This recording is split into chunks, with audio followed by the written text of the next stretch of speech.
It was an ordinary day of his work, which was already coming to an end. The last concrete mixer had driven in, and nothing foreshadowed the impending danger. The workers were finishing the last delivery of concrete when he suddenly received a call, and it turned out to be his brother.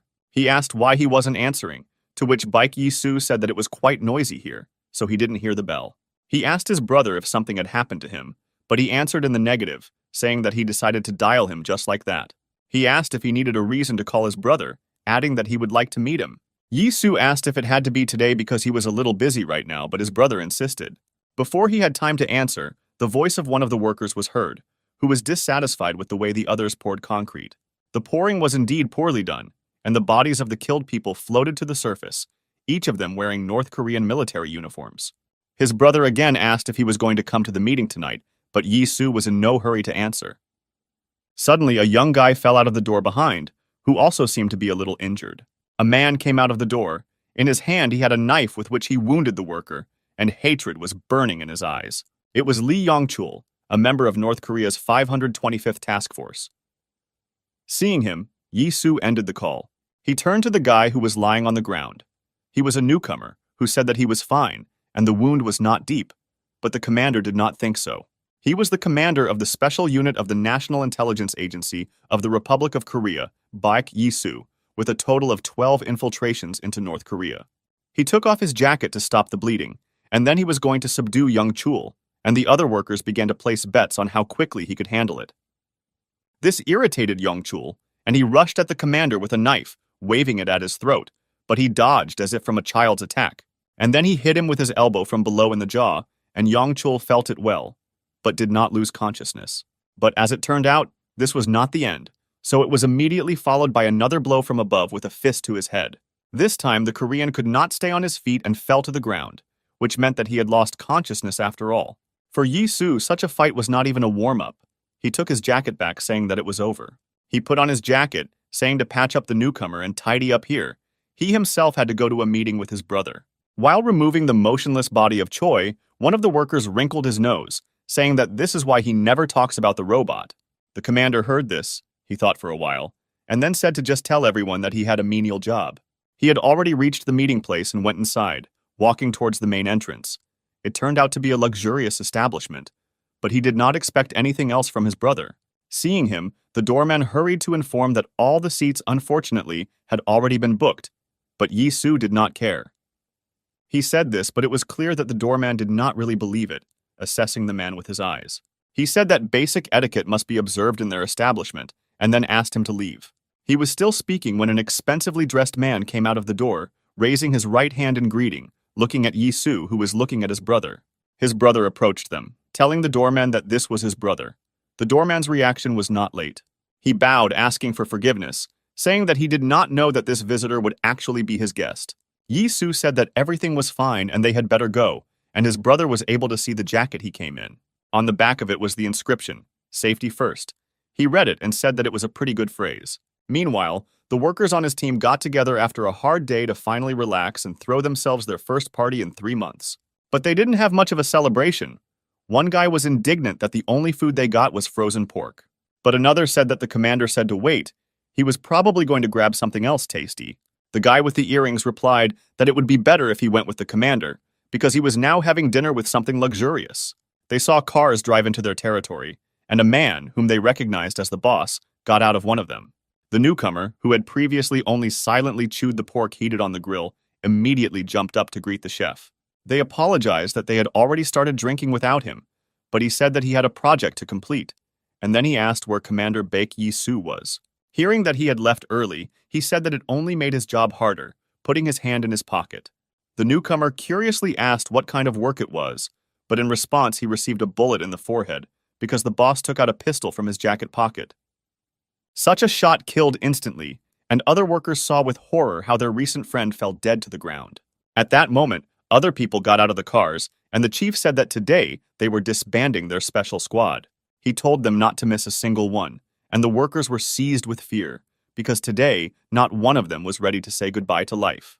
Meanwhile, the brothers were still having dinner. The eldest tried to talk to Park Yi-soo about his work, but he did not listen to him. Finally, the brother pulled out some kind of card, saying that he could make him the head of one of the restaurants.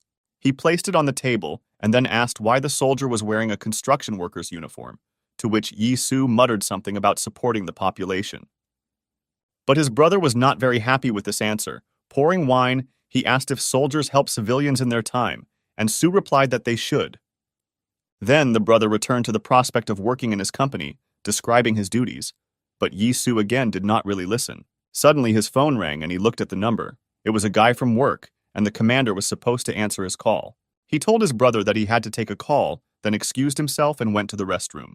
He stood near the sink and talked to a guy with earrings, whose name was Xion. He had a strange voice. In fact, that's how it was. The guy was sitting with his elbows on the wall and talking about the food they were eating. Then Xion told about what had happened, about the betrayal of Chief Zhang, and about the dissolution of their small detachment. Other workers had died earlier, and now they were thrown into the same place where they had once thrown out the bodies of enemy soldiers. Baek Yi Su told him to hold on a little longer because he would go there right away, but then changed his mind, telling him to run away because they were looking for him. But suddenly he heard shots through the phone and asked Xion where they shot, but there was no answer, and he screamed his name in horror, but there was no answer. At this time, a group of men approached the entrance to the restaurant, wearing bulletproof vests and masks covering their entire faces. Seeing new unexpected visitors, the doorman hurried to notify them that all the seats were occupied, but before he could finish speaking, his throat was cut. Yi Su was delayed, and his brother was already tired of waiting, when suddenly someone came in and he raised his head, asking if he had finished talking to his subordinates. But it wasn't Yi Su. Standing in front of him were 3 armed men in bulletproof vests, so their visit could only mean one thing. It was a special squad, most likely sent to eliminate his brother, but for what reason he did not know. Yi Su jumped out of the restroom, intending to immediately go to work, but armed men blocked his exit. As if to confirm his thoughts, one of the squad called his name, saying into the radio somewhere that the target had been confirmed, and they were starting to eliminate him. They rushed at him. One swung a knife, but the commander moved to the side, simultaneously grabbing his hand with the weapon. He hit the bridge of the attacker's nose with his elbow. This was his favorite blow because, as you know, the force of an elbow strike is 5 times greater than a fist strike. He then snatched the knife from his opponent's hand and finished him off by cutting him in the eyes, the only thing visible under the mask. Before he had time to recover, another member of the squad was already running towards him, and he also pulled out a knife. But his attack was also unsuccessful. It was not for nothing that Yi Su was appointed commander of the NAR. This included military training. He let go of the enemy as close as possible, and then again at the last moment he moved to the side, this time making a throw. A moment, and the enemy was already lying on the ground. Yi Su put a knife to the sole of his foot and tightly squeezed his knee. Without hesitation, the knife went through the shoe, and the man screamed in pain, clutching his leg, and Yi Su turned to the others. He had taken off his construction worker's jacket and was now wearing a military uniform, as if a different person was standing in front of them. He said that their movements were too predictable, so there was no point in fighting, but the men attacked again. He fought off 3 people at once, but it didn't look like he was losing. Suddenly, the 3 in front were joined by another one in the back, who intended to attack unnoticed and finish him off.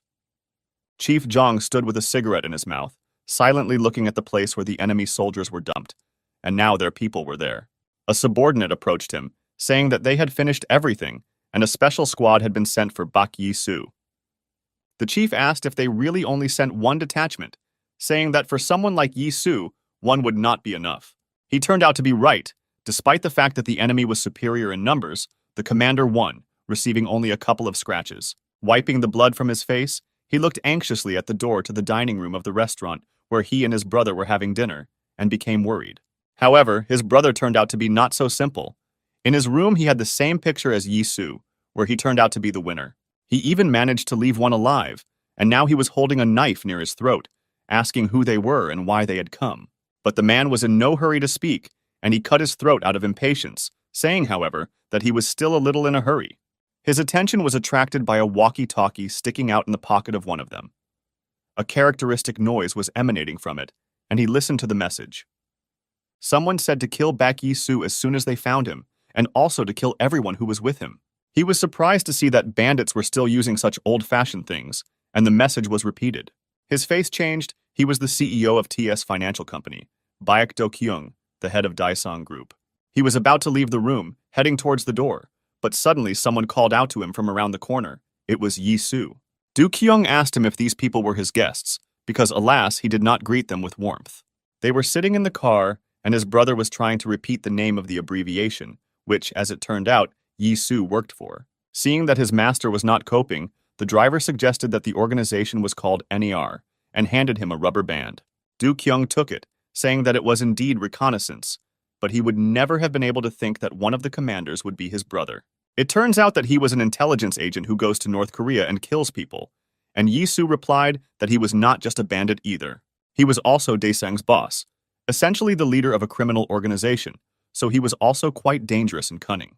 They were still driving, but Yi Su asked to stop, but Do Kyung asked why he was doing this, because it was dangerous outside. However, Yi Su wanted to go out precisely because of this.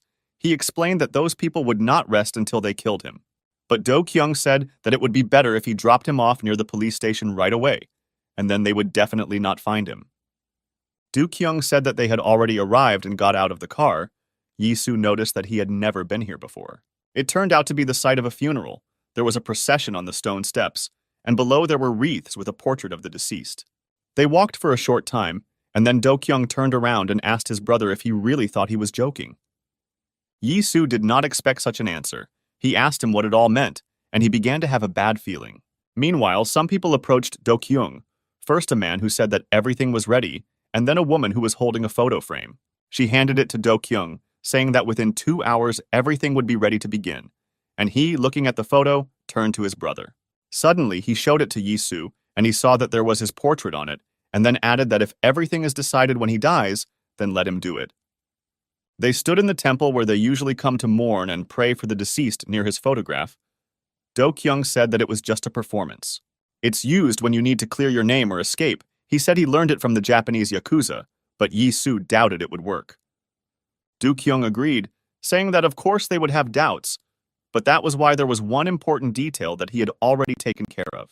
He said that Daesan is a more famous organization than Yi Su thought, so guests will come to the ceremony to express condolences. After all, his brother died, which means such a visit was necessary, so such people would be able to witness his death. Will they doubt it? No, they won't, because if he, Du Kyung, said it, then it was so. Each of them had a special invitation, but then a car with tinted windows drove up, clearly not fitting into the general atmosphere. The security guards in charge of the ceremony thought it was either food or big shots. In fact, Boss Zhang was sitting in the car and was studying the portfolio of the deceased. He noticed that he turned out to be the brother of Boss Taesung. One of the guards tapped on the tinted windows, saying that you couldn't get in here without a special invitation. The chief turned to the people who were sitting in the back, saying that this was their last mission. They must make sure that Baek Yi Su was dead at all costs. The men were dressed in sports sweatshirts that did not hide their piles of muscles, and they got out of the car one by one. The guard blocked their way, demanding to introduce themselves and show their invitation. But the man in the cap looked at him silently. Then the guard decided to act more radically and tried to brush off his cap, but received a rough blow to the head. The other guards stood silently and watched for a while, not understanding this behavior. Then they rushed at the unexpected guests, and they attacked them in response. But it immediately became clear that the forces were not equal. This was a special detachment that came with the chief in order to complete its mission, to disband the detachment with Commander Baek Yi Su. The mission of the NAR Special Detachment, the second Halra detachment for operations in North Korea, they could not fail. They easily dealt with the security guard and now intended to climb the steps, where Brother Yi Su stood at the top with his bodyguard. But the latter had a completely different position. He began to go downstairs, taking off his jacket along the way. Finally, he approached one of them and said that this was a family funeral. Only those who were specially invited could attend. Despite the fact that he was 2 meters tall, the man from the special squad hit him from below in the jaw, again without explaining anything about his intentions. But the giant did not budge. It was a member of the Daesan group, the head of the security service, Ha Jin-woong, better known as Hanam Dong, the wall man.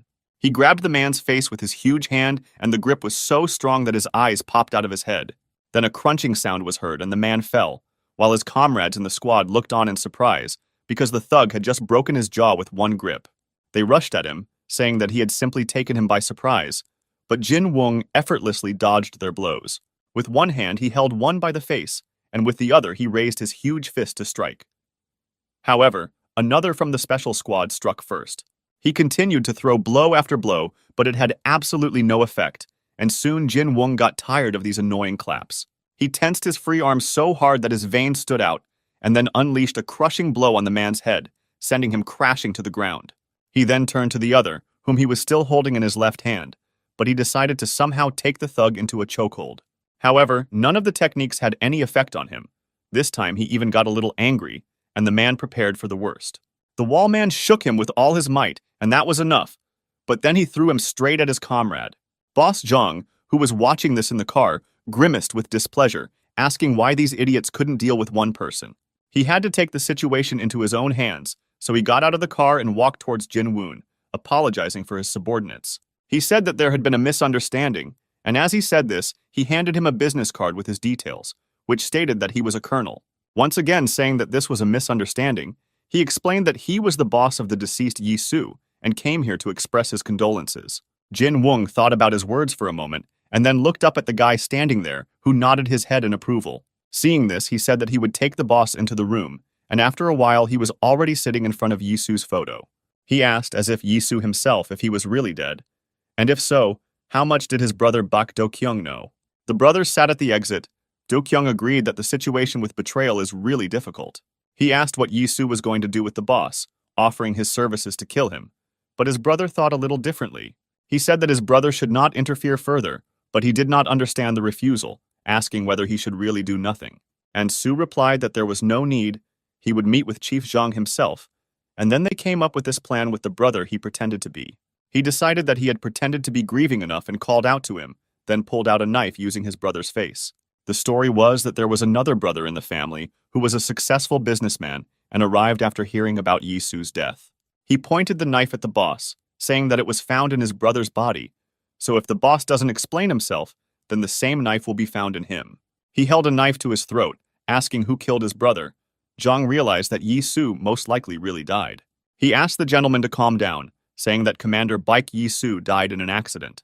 He thought that the bandit would leave him alone if he said this, and added that he could not reveal the details due to confidentiality, but he hid him.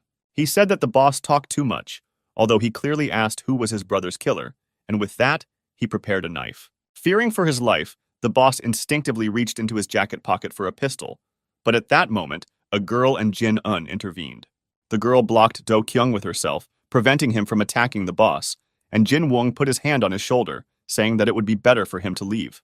To make it more believable, Do-kyung shouted at him to get out of here, calling the boss a damn bastard and pretending that he wanted to get to him. The real Do-kyung couldn't believe that he would ask so furiously who killed his brother. Yi Su's acting simply amazed him, but it worked.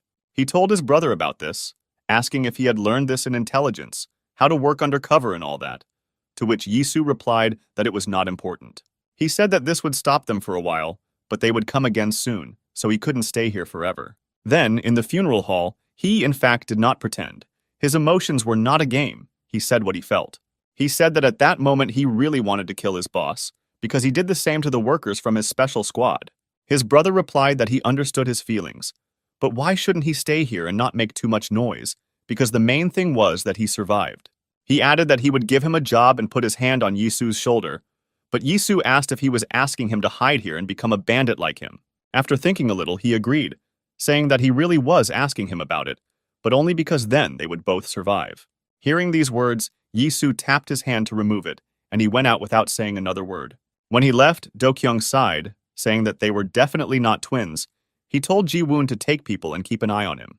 It was already dark. The weather was cool outside because a little rain was dripping. Yi Su stood near the traffic light, about to cross the road. Suddenly he noticed that someone was following him very carelessly. It was Jin Woon, whose surveillance always ended with him being discovered. Likewise this time, Yi Su asked if he would really continue like this, to which he replied that this was an order from the director, that is, Yi Su's brother. At the same time, they were being watched by a man in a hoodie who had a knife in his hand. When he saw Jin Woong, he hid around the corner of the house.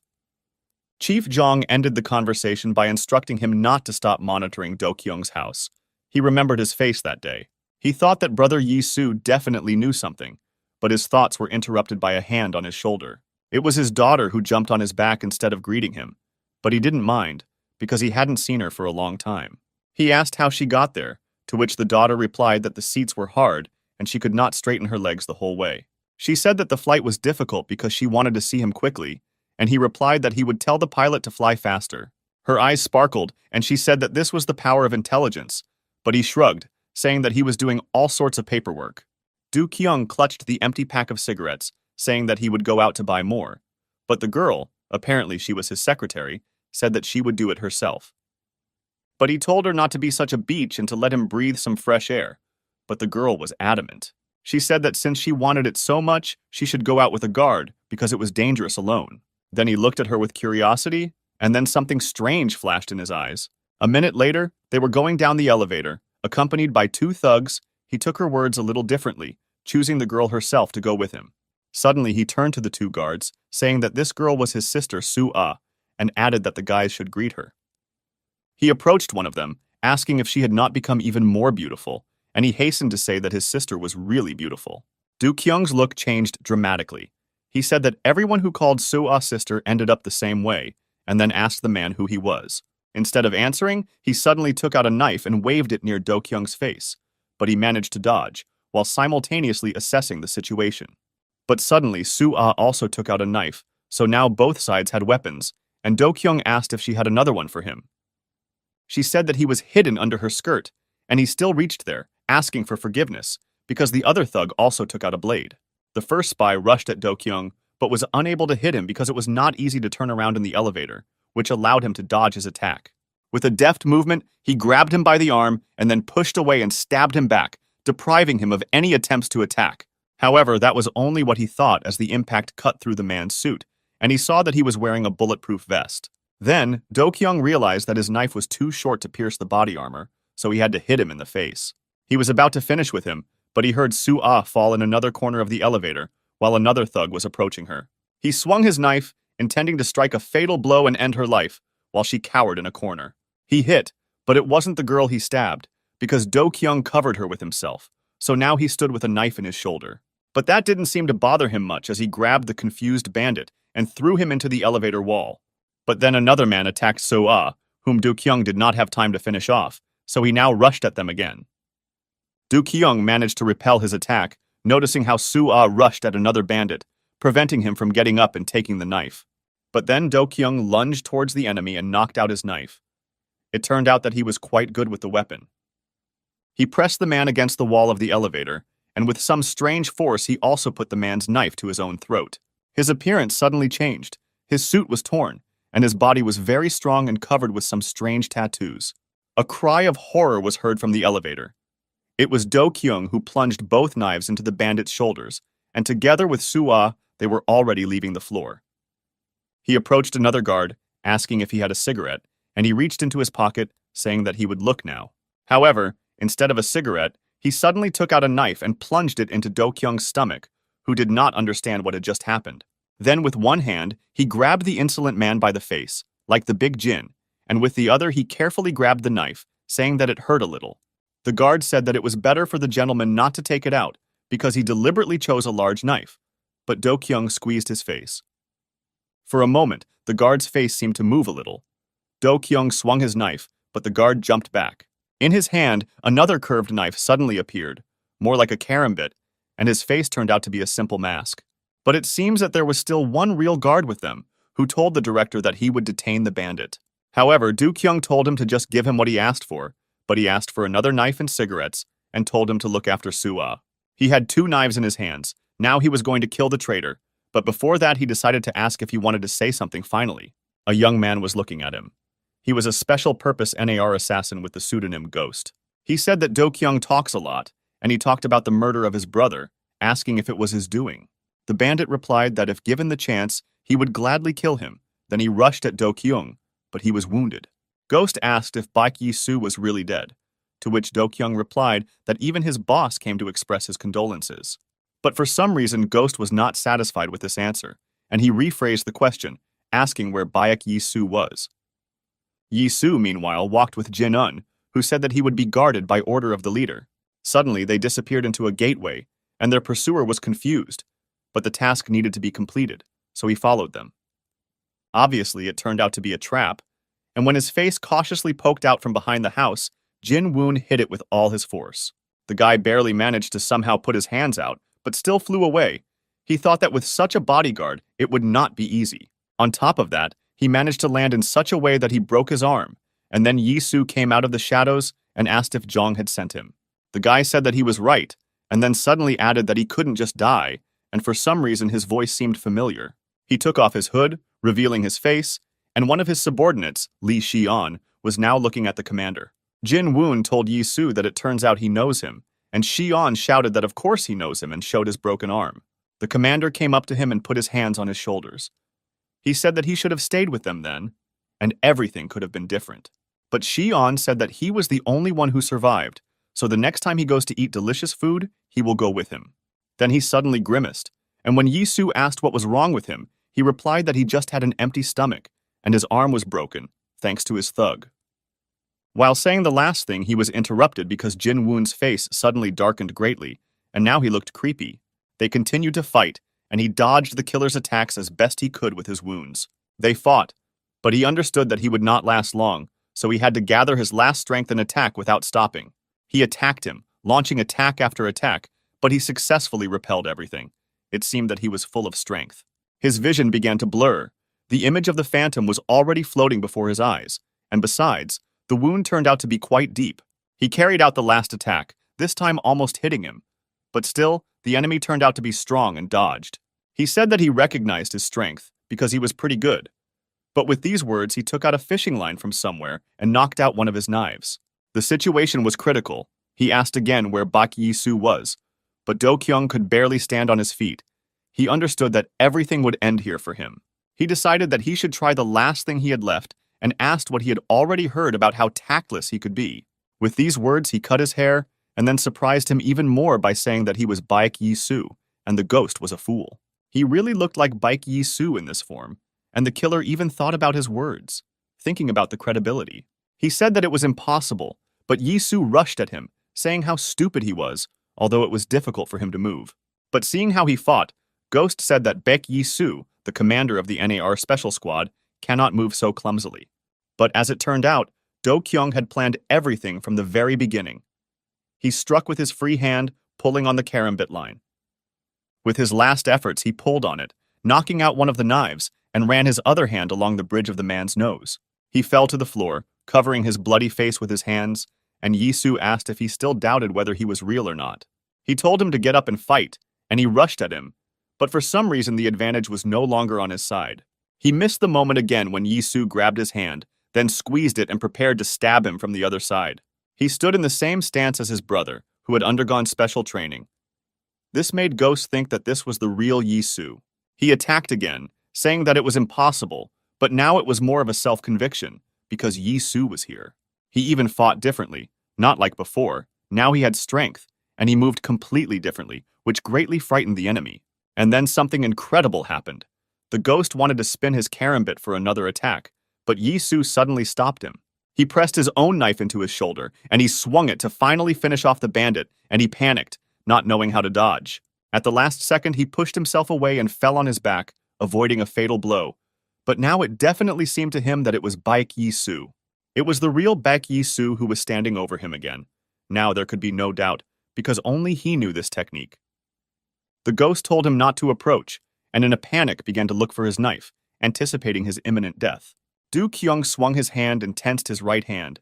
He quietly told his brother that he should have stayed with him and seen all this. The ghost finally managed to find his knife, and now he put it in front as his only defense, and Yi Su rushed at him. He knocked him down, but didn't even stab him with a knife, hitting him near the head, and the phantom lay with his eyes wide open because he fell on his knife. Suddenly, the weapon fell from his hand, and his body went limp and became heavy. He fell breathlessly on the bandit. He got up and saw a car approaching the house, which meant he had to get out, because he could still survive. Su-ah sat in the other room, saying that this was too much, because soon everyone would notice Do Kyung's absence. She said that they should appoint a new director, but Jin Woong replied that Daesang without Do Kyung would cease to be Daesang. But she didn't like this answer. She said that Director Baek would never allow something like this to happen, and she couldn't just remain inactive. But Jin Woong interrupted her. She saw how tears rolled down from the big man, and he said that there was simply no such thing as Do Kyung. Yi Su walked with his head down, and Xian hurried after him, telling him to wait for him, but the commander was thinking about his brother. Xian blocked his path, asking where he was going to go, but he only answered something about the wounds on his brother's body. The killer was hired by Chief Zhang because there were many cases when he hired special people for murky matters. Shi On said that he understood this, but Chief Zhang and his men were not those who could be easily reached. For a moment, he became afraid to look at the commander.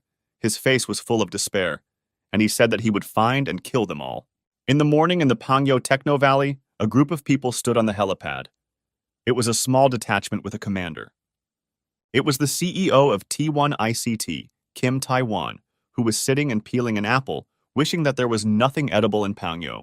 He said that there is no big money to be made here, so men should play in the wide waters of Seoul. They were at a general meeting. The man approached the fence on the roof, over which ropes were thrown. It turned out that they were holding a man who was approached by Kim Tae-won, asking what Chief Zhang was talking about today. The man said he didn't know what he was talking about, but Tae-won began chewing on the apple, saying that if it was rotten, it should be thrown away. He cut one of the ropes and the man immediately spoke, saying he remembered being told that Daesung had encountered a problem. He said that their boss Baek Do-kyung was nowhere to be seen, so they were inactive, and this got Taiwan very interested. But then he cut another rope, asking if this information was accurate, and the man assured that everything was confirmed. He said that was all he heard, so he asked to get him out of here, but Taiwan only cut the last rope. The general director turned to his subordinates and told them to gather everyone, because today they were having Daesung group for dinner. Fortunately, the man who had already said goodbye to life did not die, because to his surprise, it turned out to be the bottom floor. Yi Su walked along the Mahjongdong livestock market, remembering how he was told that it was dark under the entrance, and it was so. He arrived at the inconspicuous butcher shop, thinking about Chef Zhang's method. If you want to hide something, hide it in plain sight. These guys in security suits were also trained by Chief Zhang, which means everything should ultimately lead to him. He carefully opened the door of the establishment, because if he let his guard down, he would be finished. These people would not tolerate mistakes. He abruptly entered the door, holding a knife at the ready. But to his surprise, he saw only ordinary butcher shop workers. One of them saw him, asking if he was Baek Yi Su, saying that if anyone else had come in, he would already be dead. Yi Su approached him and asked what happened here, to which the man replied that it was all Chief Zhang. He said he heard on the radio that Zhang's men had taken care of everything, so the picture was no better elsewhere. At the same time, Shi On was just checking another place where, as the man said, Zhang's people had managed to visit. The man put his hand on his shoulder, telling Yi Su that Chief Zhang was too strong for him and he couldn't handle it alone. He said that he had to run away, and his last words were that Yi Su died right in his arms long after that. But some of his story puzzled Yi Su because he had never heard of the boss being associated with any organization. Meanwhile, Tae-won reached the Daesung Group's main building and launched an attack because it was a great opportunity. However, he could not believe that Daesung was so weak, and yet he was also considered one of the 4 main groups. Suddenly, he saw how the situation began to change, and the reason for this was the appearance of Ha Jin-woon's unshakable wall. He said that he was already the 4th bastard this week who dared to attack Daesung. But Tae-won didn't like his words, and he said that in this case he would play like a real bastard, taking out a knife. But this didn't seem to bother Jin-woong. He just sighed heavily and spread his arms, telling them to attack. However, the general attack was interrupted by the appearance of a young man who walked straight to Jin-woong, and he recognized him as Baek Yi Su. He said that he needs this organization to avenge his brother, and therefore he asks him to give him Daesung. His eyes were full of determination, hatred, and something else. But one thing was clear. He was really going to take revenge. Then Tae-won hurried towards them, but Yi Su simply hit him. Then Tae-won was annoyed to recognize the guy as Baek Do-kyung, which meant that the director was simply hiding somewhere. That's why he didn't come. He had a knife in his hand, and seeing that these people wanted to destroy Daesung, which he needed, he began to wave it. His blow caused Tae-won's nose to bleed, and he thought what that crazy Do-kyung was doing and told his men to attack. He said that today Daesung would come to an end. But this only made Yi Su angrier. He fought well. Seeing that he was defeating one after another, Tae-won shouted for a knife and rushed at Do-kyung. But Yi Su reacted quickly. In the blink of an eye, he turned around and knocked the knife out of his hand with one swing, and Tae-won became worried. Yi Su approached him, and he was already scared to death, so he ordered everyone to leave, saying that he was returning to Pangyo. Jin-woong, who was watching all this, remembered his words that without Do-kyung, Daesung would cease to be Daesung. But what if Do-kyung could be found? He turned to Yi Su, saying that if he wants to get Daesung, then he, Jin-woong, will help him because he trusts him. A month had already passed. The members of the General Meeting of Organizations were sitting together again, But this time, Do Kyung was absent from their company. Among them were 3 men and 1 woman who said that she had heard that Baek Do Kyung had died, which meant the end for Daesung. Suddenly, they heard footsteps. It was Yi-soo walking. Then Jin Woon said that in order to get Daesung, he must become Baek Do Kyung. Together with Jin Woon and Shi-on, he entered the meeting room of the general meeting, which served as a hotel restaurant. He had already gotten the same tattoos on his chest and arms as his brother, and also learned his way of communicating. Before this, Soo-ah taught him some things, for example, that it is better to keep your fingers behind the blade because this will give the blade strength. She said that someone might notice them if he didn't watch his movements. It was a meeting of the leaders of the largest criminal group in Seoul, a general meeting, the purpose of which was obvious. Supposedly, it was to prevent conflicts between gangs, but in fact, they were biding their time. A chance to capitalize when the clash occurred, and that was why Daesung had to be present. So-ah said she didn't understand why he had to pretend to protect Daesung, and he said he just needed a strong organization. An organization that is larger and stronger than others. He needed it to take revenge for his brother. Meanwhile, Chief Zhang was standing next to a very important person, listening to his praise. Seoul Police Chief Cho Won-ho himself praised him, saying that he did a good job and his skills were worthy of praise. Zhang brushed it off, saying that it was all thanks to his support, but the boss said that he was a good leader. However, he then pointed his finger at the mountain of concrete mixture, asking why his subordinates were now buried here. Zhang said it was a sacrifice for the greater good, but the police chief laughed, saying it was like a proverb. But Zhang went on to say that officials are now worried, and the North Korea Special Forces are a relic of the past. He explained that he was under constant pressure so he couldn't keep track, but Won-ho interrupted him by placing his hands on his shoulders. He asked if it was really difficult to eliminate a couple of people, because he had no idea how much money he had to spend. He asked why he eliminated Do Kyung, because Taesong was a member of the General Assembly, and therefore should have understood the consequences of this. But suddenly, Zhang stopped playing the role of a subordinate who was being reprimanded. He told Jo Won-ho not to show off.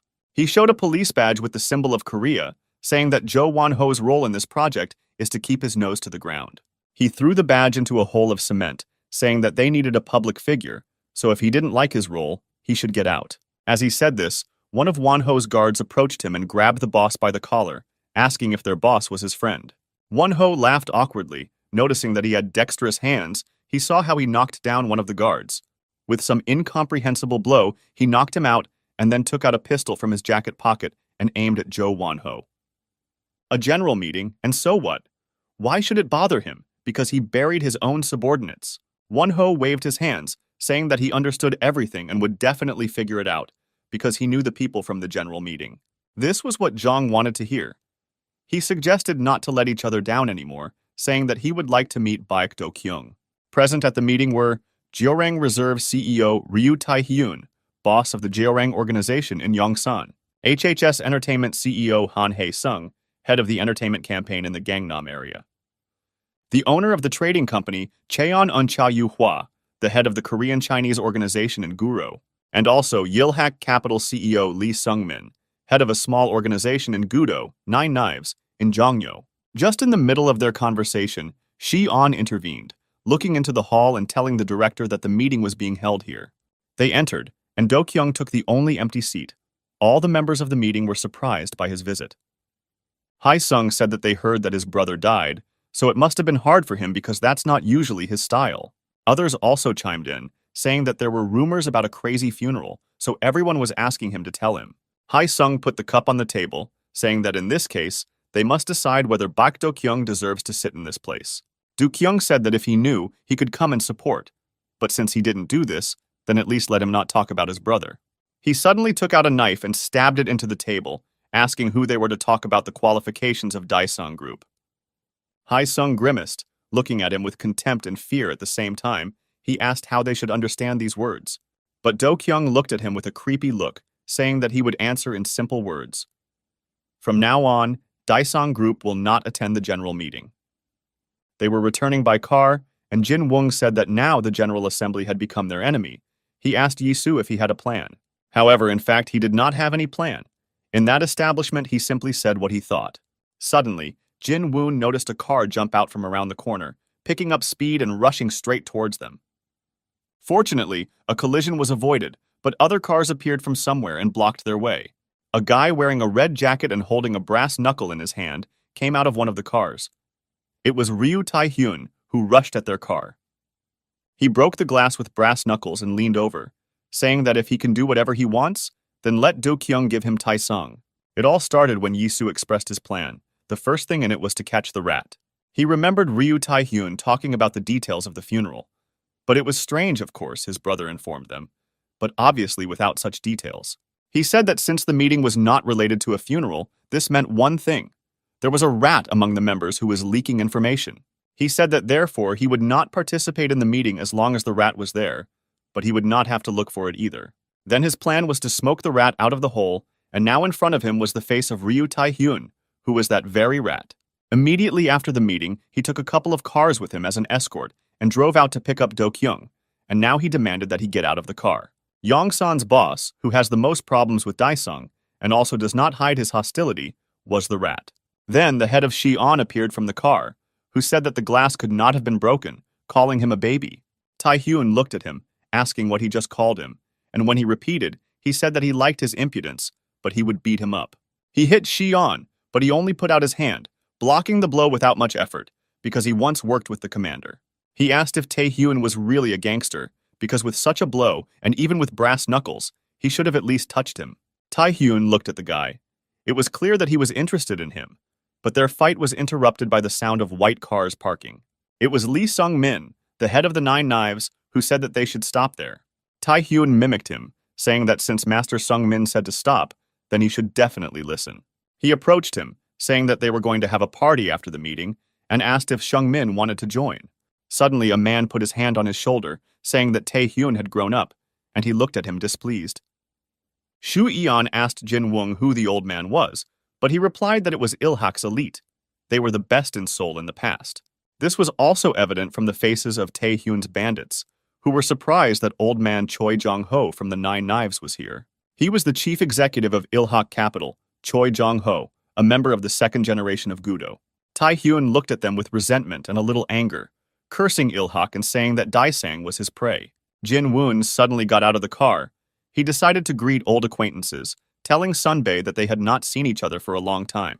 Jung-ho was surprised, asking when he got so big, and Jin Woo said that he should have visited them earlier. Lee Seung-min, meanwhile, approached Tae-hyun, saying that they would like to invite Daesung as their guests, and asked if he would mind.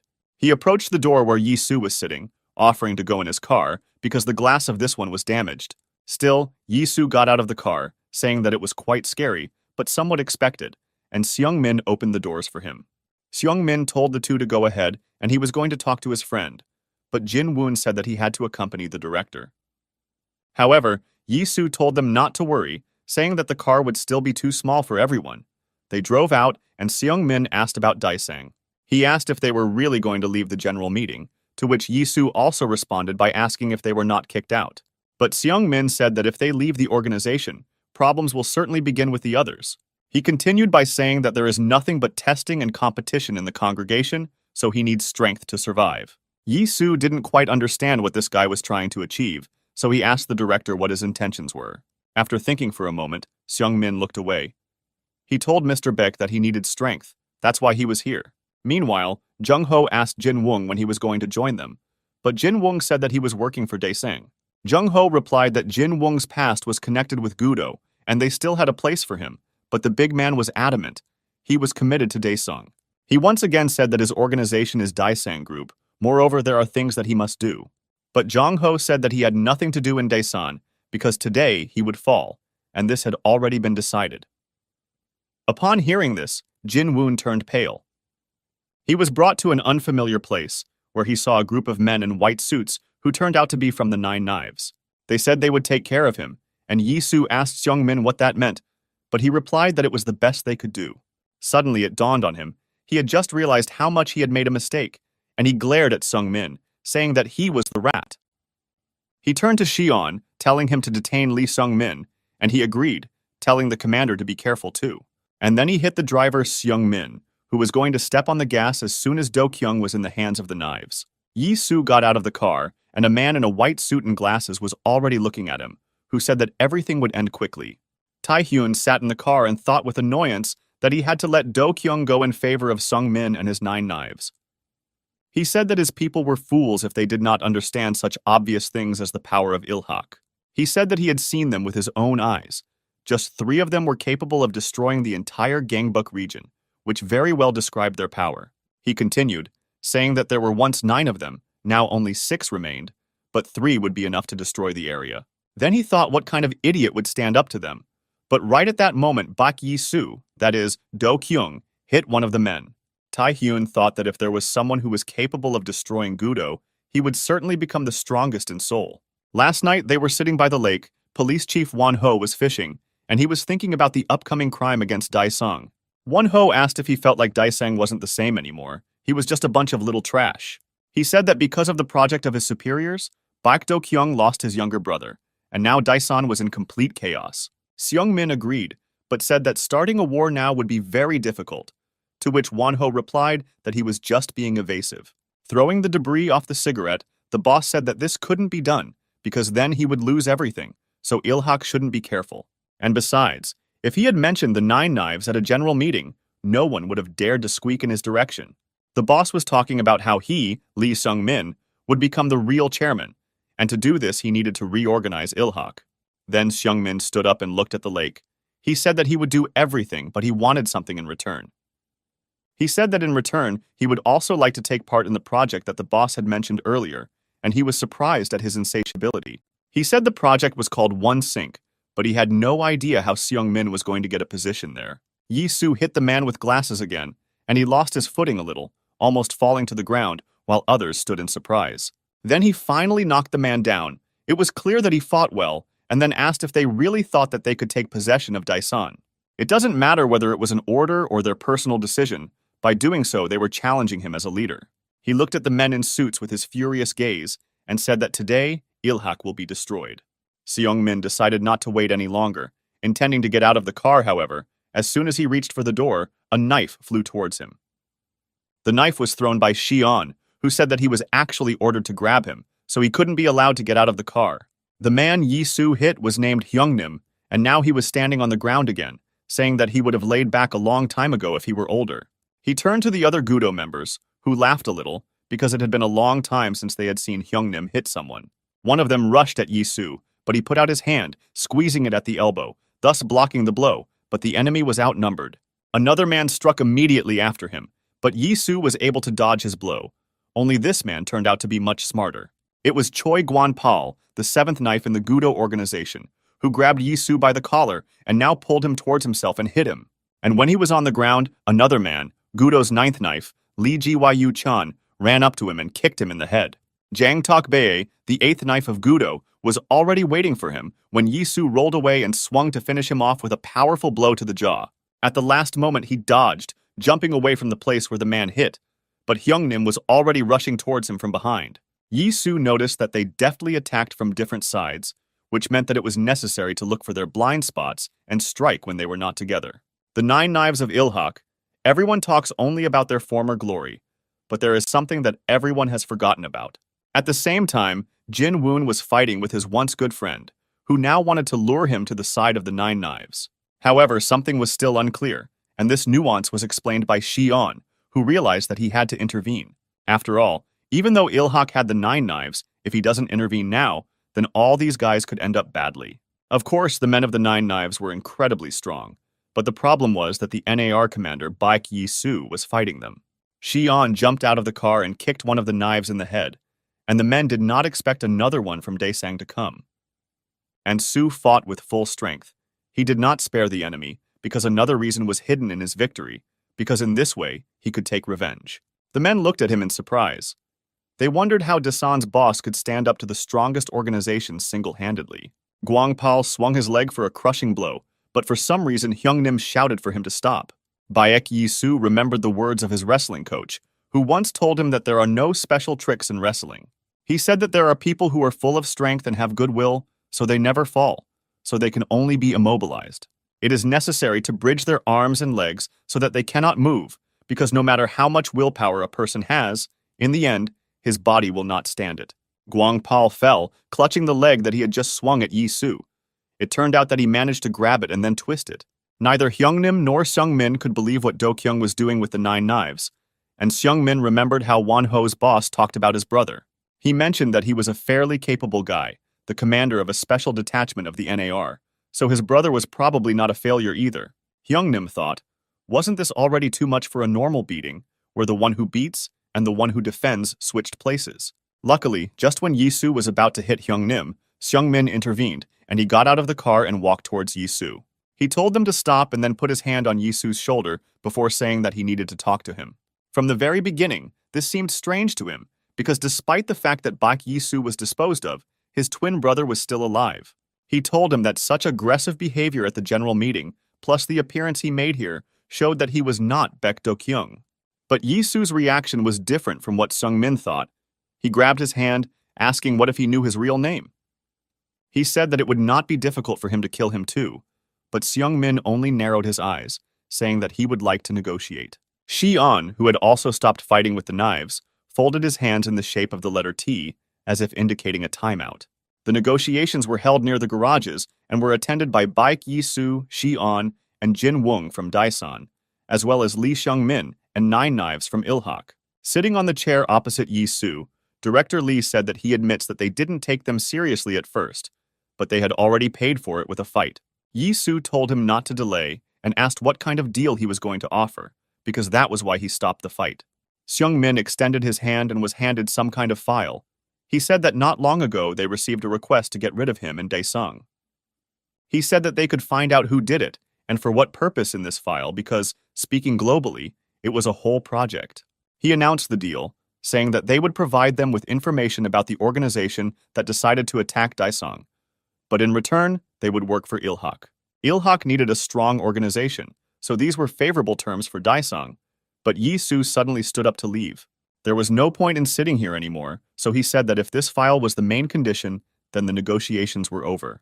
And besides, if everything was exactly like that, then it wouldn't be better for them to pick up this data file here and now themselves. He headed towards the exit, but his path was blocked by Jin Woong, who reminded him that this was a good opportunity to gain Ilhak's trust. However, Yi-soo said how he was annoyed by this, because the Ilhak guys are just a bunch of bandits who cannot be regarded as a threat at all. He added that there can be no talk of any trust in this case, because it was because of this that his comrades and brother were brazenly killed. But Seung-min decided not to retreat ahead of time.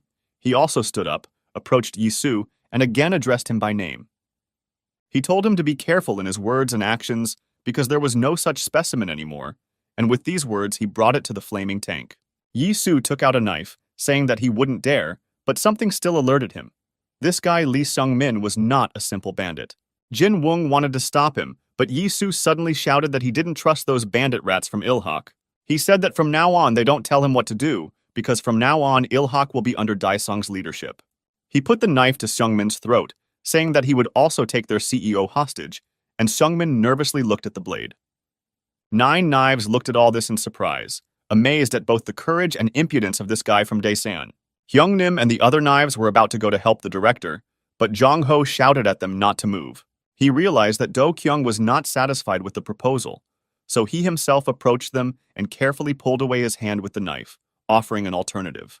He said that he, Choi Jong-ho, the executive director of Nine Knives, would himself go with them as a hostage instead of Seung-min. With that, he handed the file to Yi-soo, but Yi-soo did not share his enthusiasm, asking if he really thought he was worth anything. But in Jin Woong's opinion, this would be enough, because if Baek Do-kyung were in his place, he would not do such stupid things. Hearing about his brother, Yi-soo cooled down a little. He said that then Shi-on is in charge of transporting and monitoring Choi Jong-hong. 5 years ago, he was interrogated when he returned from infiltrating North Korea and was under investigation for espionage. The colonel, Kim Jae-wook, asked what his mission was, to which he replied that it was confidential information. The colonel said that he had crossed a military line and in a North Korean uniform, but he replied that the nature of the mission covered everything. Then the colonel slammed his palm on the table, saying that they didn't really like their North Korean task force. Otherwise, he would personally influence his dismissal, because Yi-soo was wrong if he thought that they would do whatever he asked. The last argument was that he probably did a lot of dirty work, which means he was also stressed by this whole situation. However, then his interrogation was interrupted by the then young Chief Zhang, who then worked as the head of the Intelligence Special Operations Department. Management. Seeing him, Jae-wook said that it was his job to catch spies, and with that, he handed over the case of Bak Yi-su to him. Zhang said that Yi-su was not a spy because it was his friend, but Jae-wook looked at him suspiciously. Then Zhang took out a cigarette and approached him, taking off his glasses, and then said that probably the colonel had not heard. His face suddenly changed, and there was a feeling that he was a colonel himself. He looked at him with such a look that he even became nervous. He said that he didn't care whether he thought he was a communist or not, but this kid was not a communist, and his word is enough here. Without waiting for the colonel to answer, he removed the handcuffs from Yi-su, saying that they could go, and Jae-wook only managed to shout that this was disobeying an order. He asked if there was anyone outside to catch these two impudent people, but soon he himself went out and saw that all the guards had been killed. Zhang asked if he had really been intercepted on his return, but Yi-su said that fortunately they did not believe him, and no one knew about the secret operation. It was then that he said these fateful words. The boss said that in any case, he trusts him because he is like family to him. He recalled this as he sat in Taison's office and looked at a photograph of him as the commander of the squad that shot Zhang. At that moment, Jin Woong entered the room and said that Shi-on is now looking after Choi Jong-ho as he requested. He was holding his head. It was clear that something was bothering him, but Jin Woon suddenly said to let him say something. He suddenly grabbed him by the collar and told him that he had made a mistake in his choice, saying that he could not trust him with Daesung. After all, he will never be able to become the same leader as his brother Bak Do-kyung, who would not allow such disgrace. At this time, Chief Zhang was sitting in one of the eateries. He called his daughter, asking if she was studying and eating well. She said that Dad was too grumpy, when suddenly a man he knew approached him. It was Police Chief Won-ho. He said that he knew a couple of good places that he should write about, and asked why here. But Zhang raised his finger to his lips, telling him to be quiet, and he told his daughter on the phone that he would call back later. Won-ho thought that his daughter should have already returned from studying abroad, so he must have talked to her. He asked if Zhang had sorted out the general meeting, but he was in no hurry to answer. He had not eaten much, so the news was not good. But Chief Zhang said that in any case, these were just a bunch of amateurs, and they were professionals. They both started eating, saying that very soon the OneSync project would be launched, and then no organization would be able to stop them. Zhang added that this time he should meet with the general meeting in person, and Won-ho was surprised by his words. He said that he felt that if he wanted to launch the OneSync project, he first needed to take control of the General Assembly. Besides, if the officials find out about this, then everything will go right wrong. After all, Bak Yi-su and his comrades have already been dealt with. However, Zhang said that everything was not so simple, because if you directly put pressure on the organization of the meeting, chaos would ensue. Choi Young. Ho spoke on the phone with Lee Seung-min, saying that it wasn't that big of a deal, and he felt like he was on vacation. But Seung-min apologized anyway, saying that he was sorry anyway, because Jung-ho was now a hostage. However, the big man from Ilhak just smiled and asked if this decision was not made for the good of the organization. He said that was why everyone decided to trust and follow his decisions, even though the result was a little clumsy. They said goodbye, agreeing to meet someday, and Seung-min said that now he should take a good rest. Jong-ho also hung up, and Shi-on, who was sitting next to him, noticed that it was as if he was not talking to his boss, but to his grandson. He continued by saying that even though he was captured because of such a boss, he continues to trust him completely. Jong-ho just shrugged, saying that he simply respects his boss, and regarding his hostage, it was his decision. But Shi-on asked if it wasn't the boss who told him to do this, because after all, an order was an order, and now he was taking the rap for it. For some reason, Jong-ho asked if Taeson was really such an organization, because if everything was really like that, then he was disappointed. Jin Woong repeated that Yi-su should leave, but Yi-su got angry, asking if he really thought he could give it away first and then take it back. He had already said that he was using Daesung for revenge, and besides, at the moment, Ilhak was in their hands. But he said that the problem was not at all in his methods. First of all, he had to pretend to be Bak Do-kyung, because so far this had not been seen.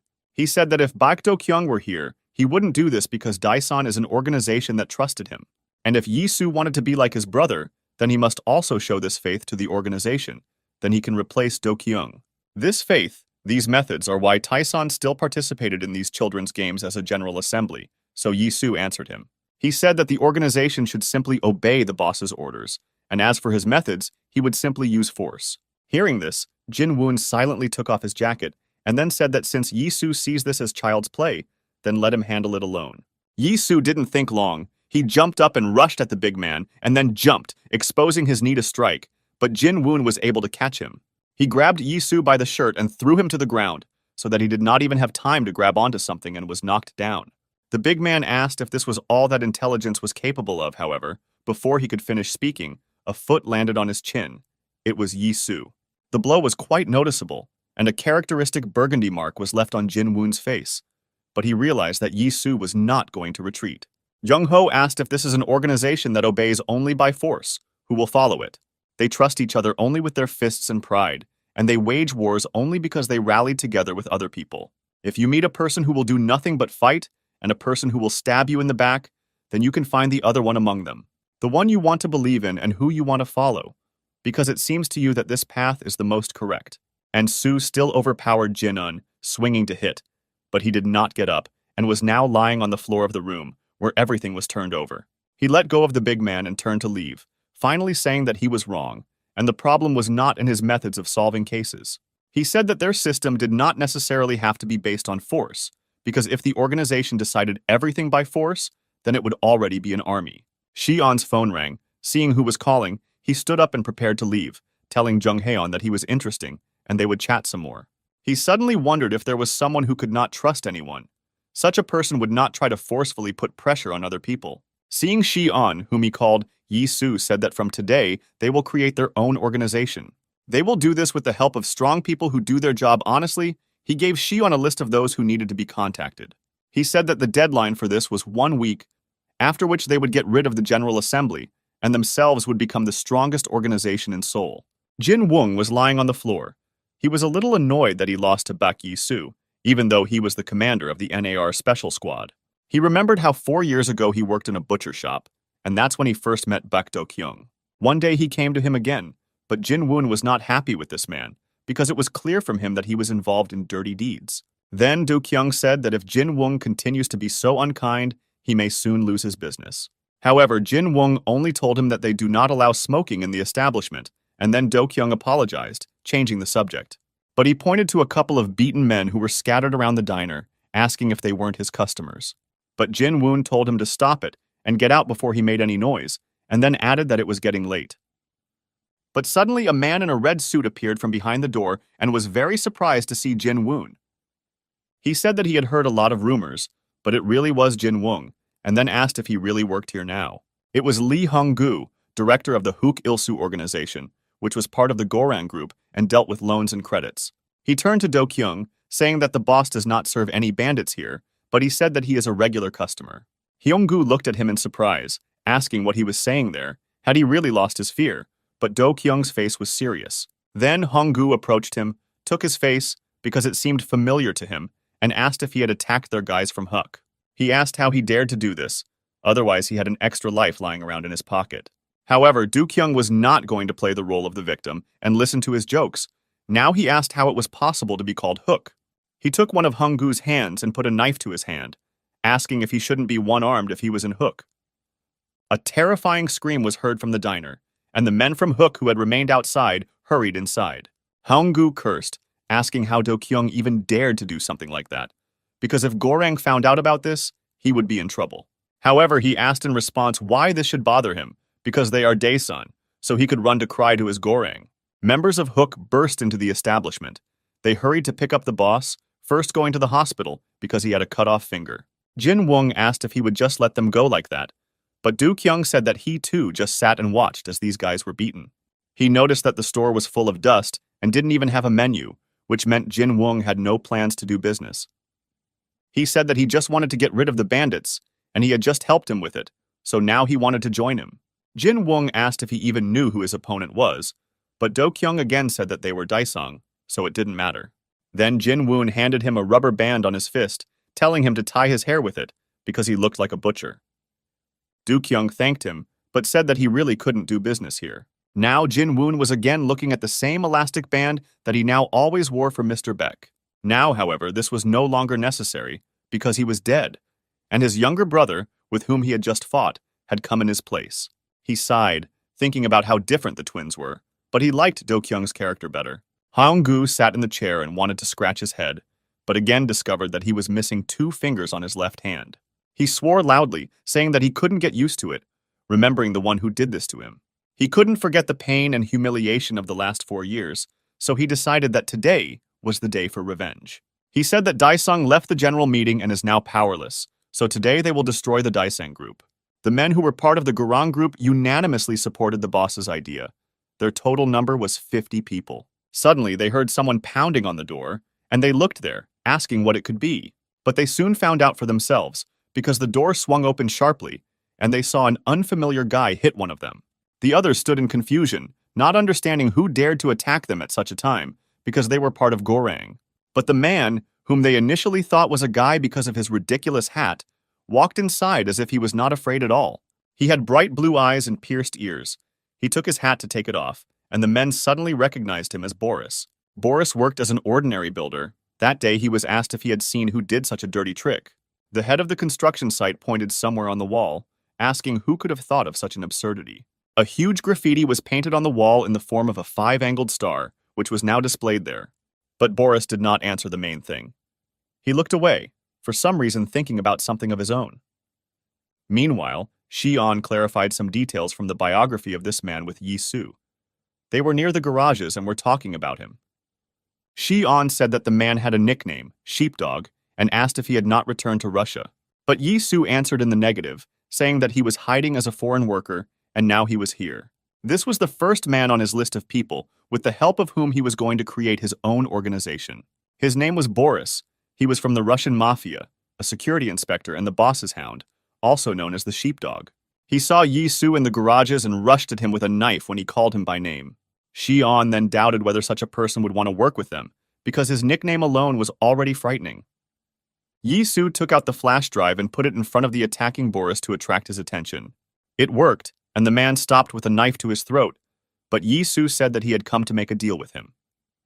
He showed him the flash drive, and it was clear that the man understood a little what was being said, so he took the knife from his throat.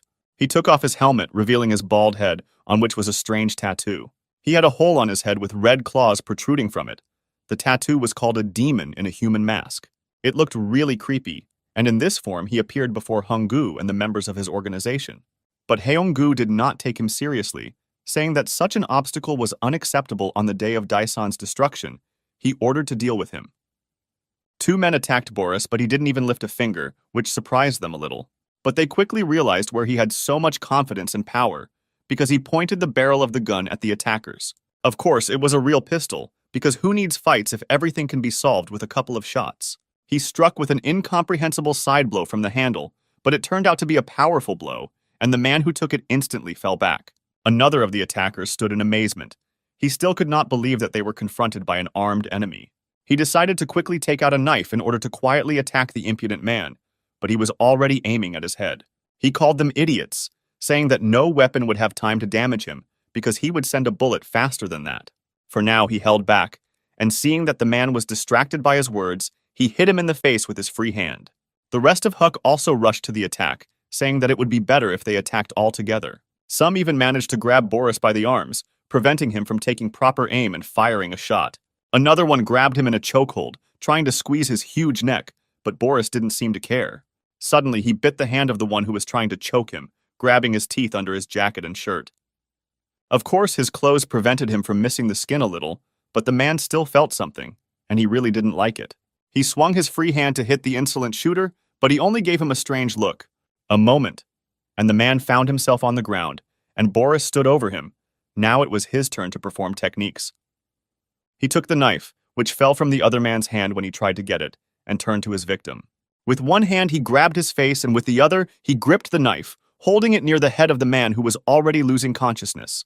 Suddenly, he plunged the blade into his body, but the poor fellow did not even have time to scream, as Honggu watched, who was gripped by horror.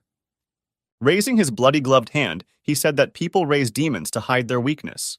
Before Honggu had time to answer anything, Boris's hand had already fallen on his head, and he was overcome with even greater horror. Boris again clutched the knife nearby, asking if there was a demon inside him, while his gaze was essentially like a demon. At that moment, Xian ran into the establishment, quickly found Boris with his eyes and told him to stop. He said that he did a good job, and the bald man seemed to listen to him, moving the knife away from Honggu. Hookah's boss said that they were actually from Gorang, but Xian only said that then everything was clear, saying that they themselves were from Daisan. Shi-on dialed Yi-Su, saying that the director of HK Kidal from Gorang Group was captured, referring to Heung-gu. He wondered if Taeson was really so global, and Shi-on, meanwhile, said that with Boris it really turned out to be easier. Speaking of simplicity, he told the commander that he knew about Boris's skills, but whether they could control him, he was against it. But Yi-Su simply agreed that the man had good skills, adding that moreover, he would do anything for some price. Now they were speaking for another member of their potential organization, but Shi-on doubted him too, saying that such a capitalist was unlikely to suit them.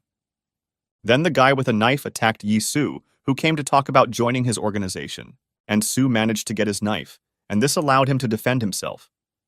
The one who attacked him asked what he was doing here and who sent him. He was a North Korean spy and asked who he was and who sent him because he was very worried about it. Lee Kyung-chun, 17, was a North Korean secret agent, also known as Weasel, who was the subject of NAR surveillance and on the run. Suddenly, he took away his knife, but only to transform it because it turned out to be a butterfly knife. Despite his young age, he was quite good at it, so Yi-Su had to dodge his attacks. He fought to the fullest, because the guy should not be underestimated. Although he was young, he was very capable. Suddenly, he managed to knock the knife out of Yi-Su's hand, and it flew away a fair distance. In addition, the guy was even able to wound him, but Yi-Su only greeted him, saying that they had not seen each other for a long time. It was clear that the guy was surprised by this. He even asked him what he said, because it turned out that he knew him. This young guy killed all his colleagues and superiors when he fled to the south, so now he did not understand how Yi-Su could know his name. His memories took him 3 years ago to the Kaesong Industrial Complex. Then they got together, and the man in uniform introduced himself as Lee Woo-chan, a major in the General Intelligence Bureau. They were still very young, and he asked them if they knew where they were now and what kind of place it was. Having heard no answer, he said that this is the place where the North and South unite for profit, the Kaesong Industrial Complex. He said that they create goods in North Korea and send them to South Korea to earn a living, in a word, doing dirty work. He asked if they understood what capitalism was, saying that these idiots from the South didn't even take them seriously. Many things have been done in the North, but what they have done is not just a product of capitalism. They made people who could bite their necks like animals. This is how they raised them. In the eyes of each of these children, there was no compassion for man, but only a killer instinct.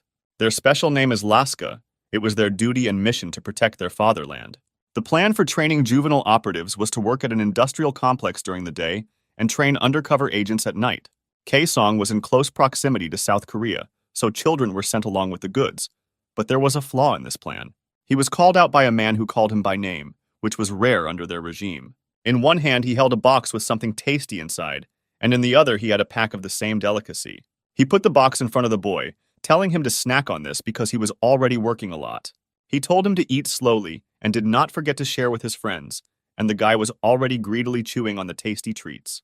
The taste of capitalism revealed by the Kaesong Industrial Complex tempted these children, and this was especially true for Kyung-chun because he was quite poor. 2 years later, they were still training, their training only becoming more rigorous and brutal. The commanders who observed them said that it would take about 2 years to complete their ideological education. However, the chief commander said that everything should end this week. They had to bring the guys into action already by this time. He explained that it was an order from above, although he personally didn't like it either, but they had no choice. Kyung-chun asked his uncle if everything was okay, because from his face he could understand that something had happened. He put his hands out, and the man remembered that he had promised him cookies, but asked him to wait a little, because the goods would only be delivered to him in the evening. He still found one cookie, and he gave it to the lucky guy, but said that he would still have to wait until night. And at night, Kyung-chun was already performing another task, still holding the cookie in his hand. Tears involuntarily rolled down from his eyes. One of his comrades told him to hurry up and leave that cookie, because in South Korea he could eat his fill of them. They said that first they need to take care of the driver, who turned out to be the guy who gave Kyung-chun cookies. Kyung-chun asked how they were going to take care of him, to which the guys asked if he really thought that he would just give them a ride. He protested, telling them to stop because there had to be another way, but the guy had already opened the door, saying they didn't have time for this. He asked what they could be talking about, but before he could finish speaking, Kyung-chun cut his throat. He repeated that he had already said to give him some time, he would find another way, but the guy was already dead. The rest of his comrades looked at him in surprise and horror, and he asked them what had happened. They were silent, and now he began to worry, asking if they really didn't agree with him. He opened the driver's door, looking inside and addressing his uncle, who was still sleeping. He asked if he could give him a lift to South Korea, and he had such a genuine smile on his face that he couldn't resist. But in fact, before that he killed all his comrades, and now he was alone trying to move to the south, saying that it would be more suitable for him. Major Lee Woo-chan approached the man, and he asked him not to do this, although he understood that he was doomed. He asked why he did this to his comrades, since it was 3:30, and everyone, including the special instructor, was killed by Lee Kyung-chun. At 3:55, there was an intervention by a secret agent who infiltrated during Lee Kyung-chun's sudden actions. This agent turned out to be Bak Yi-soo, and Kyung-chun has since been called Weasel, and he has become the object of surveillance. This was the end of his report. He cut the commander's throat, and another of his infiltrations was successfully completed. Returning to the present, he pointed a butterfly knife at Kyung-chun's throat, praising his skills, saying that this was only taught in North Korea. Then the guy raised his hands and said that he wondered if he really was from the north, which he had no doubt about, because he was able to take his knife. Yi-soo said that in fact, he had been following the guy for quite a long time, and he asked if he was going to kill him. He said that it was very suspicious then, so he asked what he wanted from him, if he didn't come to kill. Yi-soo took out his favorite chocolate chip cookies, saying that he came to offer him a deal. After hearing about the deal, Kyung-chun took the cookie from him, and his eyes lit up, saying that it was quite a capitalistic approach. Meanwhile, Tae-hyun was relaxing at the Gorang Group headquarters, Red Crown Hotel. Suddenly, he threw a bottle of expensive wine at the man who was reporting the situation, and he came with bad news. Tae-hyun asked how it was that 3 hotels from their organization had already closed in just half a day. The reporter apologized and added that the district administration also said that nothing could be done. But Tae-hyun asked why they didn't find out everything themselves then, because they had to do it, and he grabbed the man by the ear. He asked why he even needed such untalented members like them, but at that moment, another one of their Gorang groups ran in. The man reported that Daesan had attacked Kruk, lending from Hanam-dong, and Tae-hyun realized who was behind it all.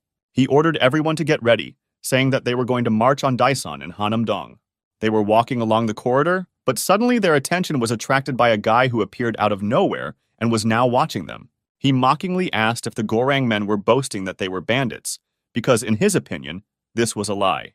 Then Tae-hyun saw him, and his face contorted with displeasure because he recognized this guy as the ghost. He held one of the guards hostage and then said that he apparently broke his arm, so he apologized. This was very disrespectful towards the Gorang group and Tae-hyun, so he swung his brass knuckles at the impudent man. Even though he was a first-class killer, Tae-hyun could not allow his organization to be humiliated so brazenly. But the ghost only dodged the attack, which infuriated him even more. But then another man appeared, apologizing to Tae-hyun. It was Chief Zhang, who apologized, saying that his guys can be quite obnoxious, adding that he heard that Grang was having problems with her business. He said that if Tae-hyun listened to a few of his requests, they could help him with this. Then Tae-hyun realized that his hotels closed because of them, and not because of Daesung. He pushed back his chair, agreeing to talk.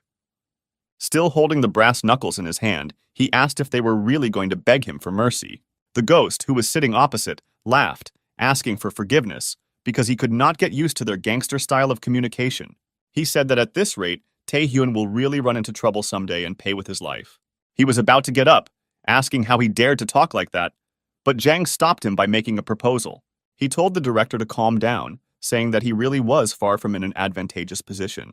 He explained that it was not he who should ask him for a favor, but that he should beg him for help, while his face changed. Everyone knows that the wolf is one of the strongest predators of the canine family.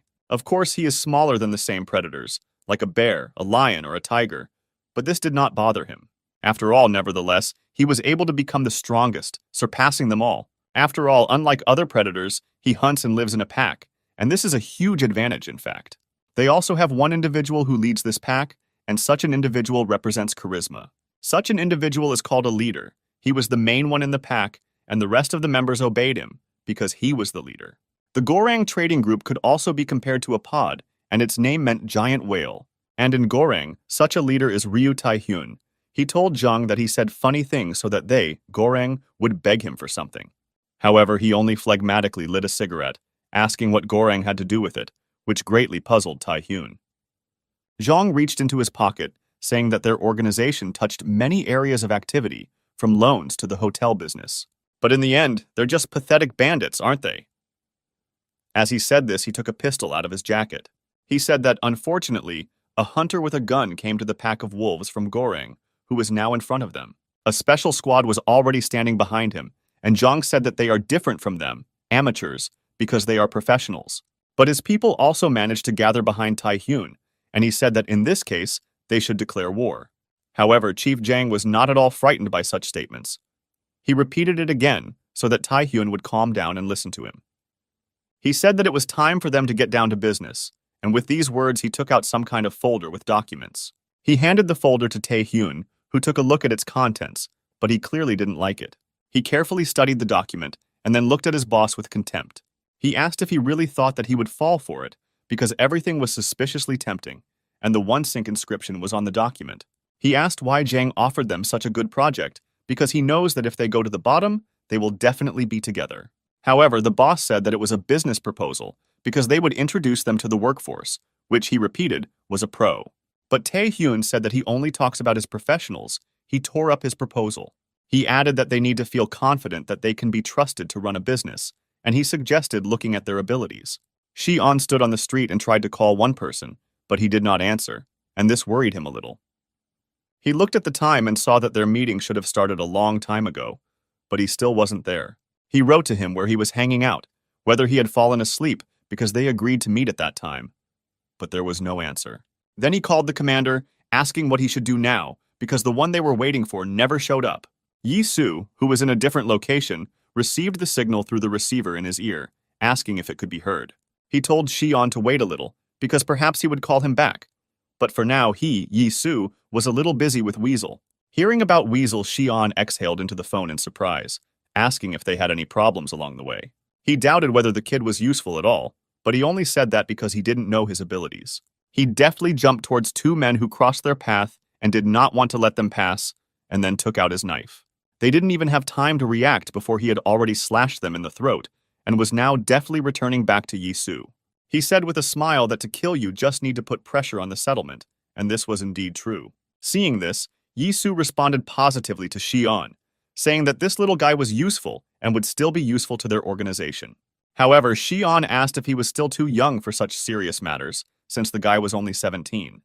But Yi-Soo said that it was just right, asking in response if the person Shi-on was supposed to have a meeting with would be useful to them. Suddenly, one of the bandits, whom they had just managed to avoid, attacked him, but, as it turned out, not for long. He swung the knife right next to his face, so Yi-Soo barely had time to dodge, moving a little to the side. Then he grabbed the attacker by the hand, and the characteristic instinct of a killer appeared in his eyes. He broke the man's wrist, and he, screaming in pain, sank to the ground while the others looked at them in surprise. But Shi-on continued to talk to him on the phone, telling him about the person he was supposed to meet. He said that while the commander was in North Korea, he was sent to the Middle East as part of the U.S. Army, and he definitely didn't learn English there. He said that there he met a group of rangers on motorcycles, but before continuing he asked if the commander was listening to him. He said that he was listening, and Shi-on continued, saying that among them there was one capable person named Deadline.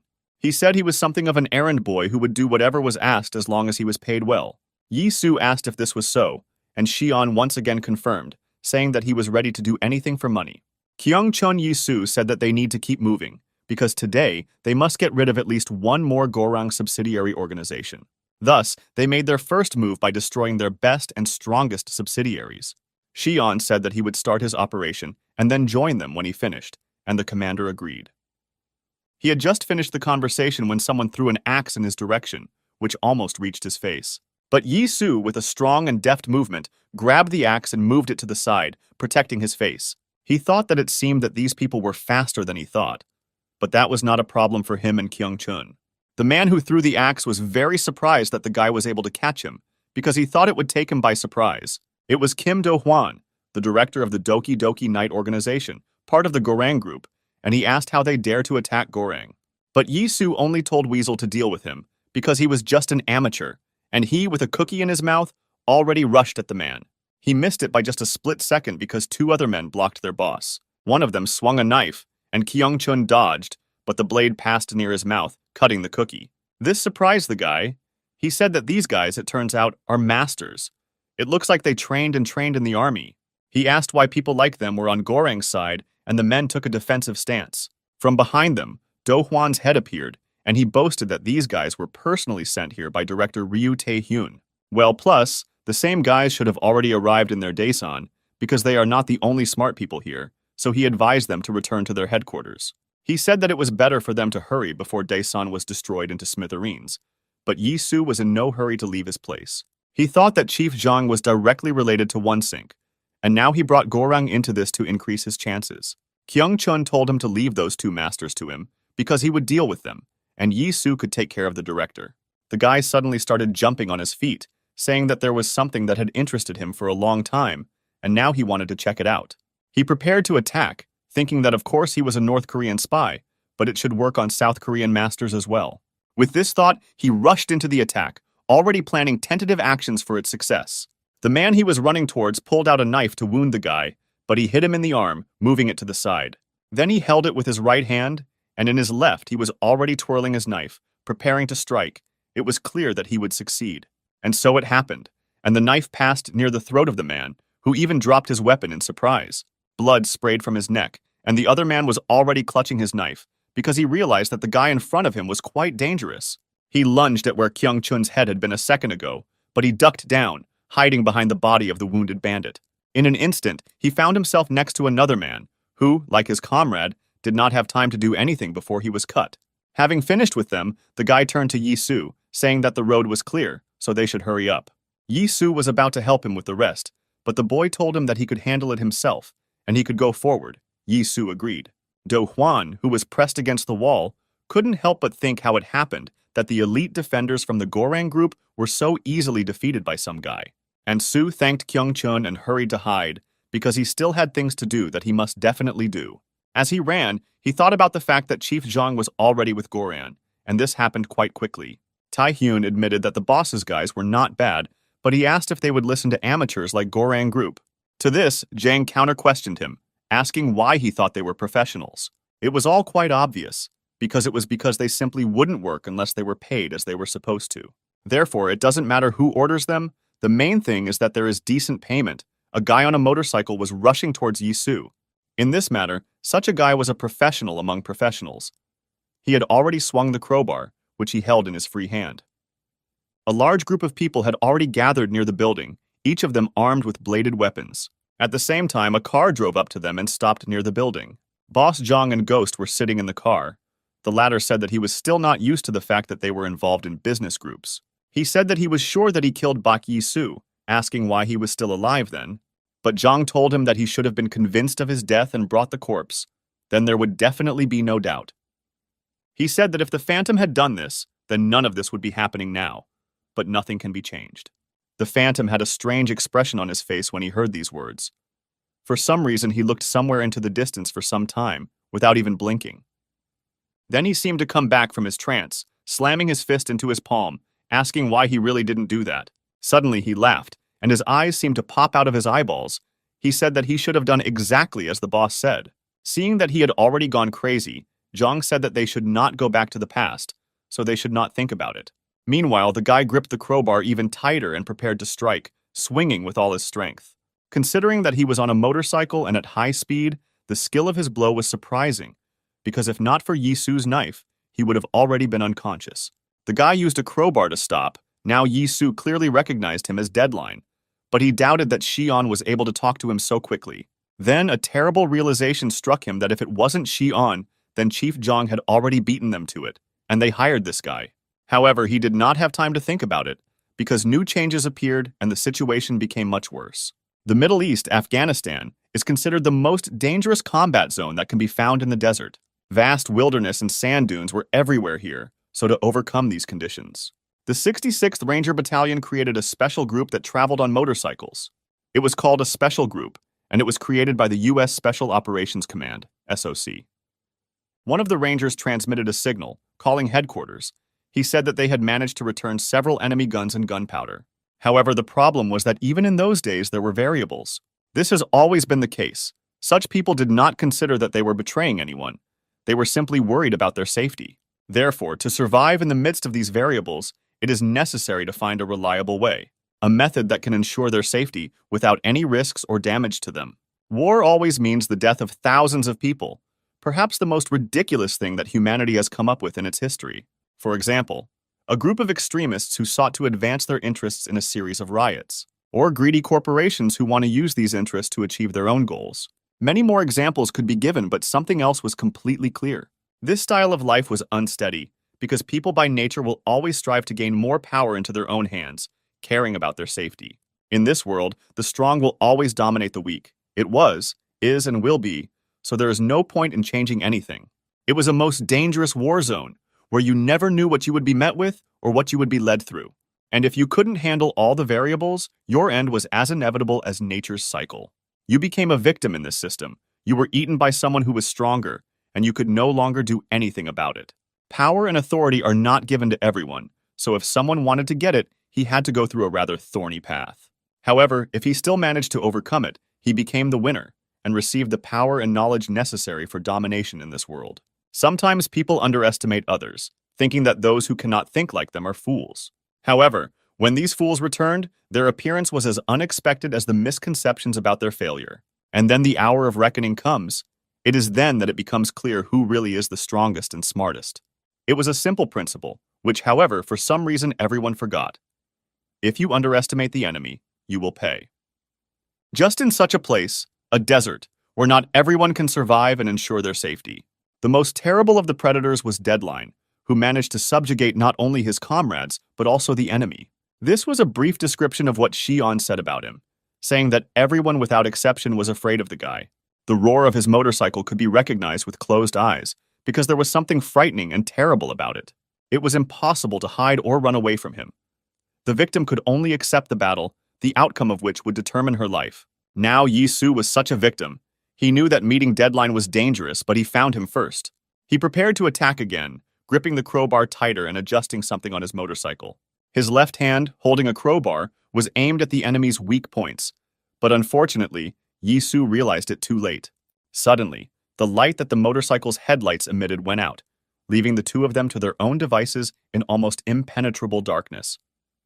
However, it turned out that the advantage was still on the enemy's side, and Yisu thought that he most likely had adaptation to the dark. He realized that Deadline was using a cunning tactic, first shining bright headlights on him, and then dimming the lights so that Yisu's mind went blank. Suddenly, quiet steps were heard somewhere near him, and only thanks to this, he managed to wave the knife in that direction and protect himself from the blow. The only problem was that Deadline was hitting with a crowbar, and this, as you know, is a fairly strong piece of metal. During the strike, a piece of the blade broke off from Yisu's knife, which flew to the side, and now his weapon was of little use.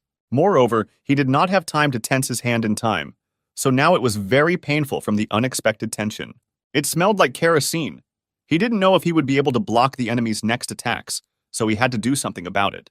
Deadline judged him on how he was able to defend at the last second, but now he was going to attack again. Meanwhile, in the main office and at the same time the headquarters of Daesan, the battle between the two organizations was also raging. The men from Daesan continued to fight, telling each other not to retreat and to hold the line to protect their organization. But people from Gorang kept coming and coming, not giving them time to rest and gather their strength. The worst part was that the attack happened just when they couldn't contact the director. The men were cutting each other, waving knives, when suddenly an unfamiliar guy with glasses stepped into the arena.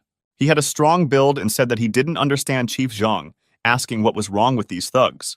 They continued to fight, supporting each other so as not to give up, because this would be the end for the Daesan group.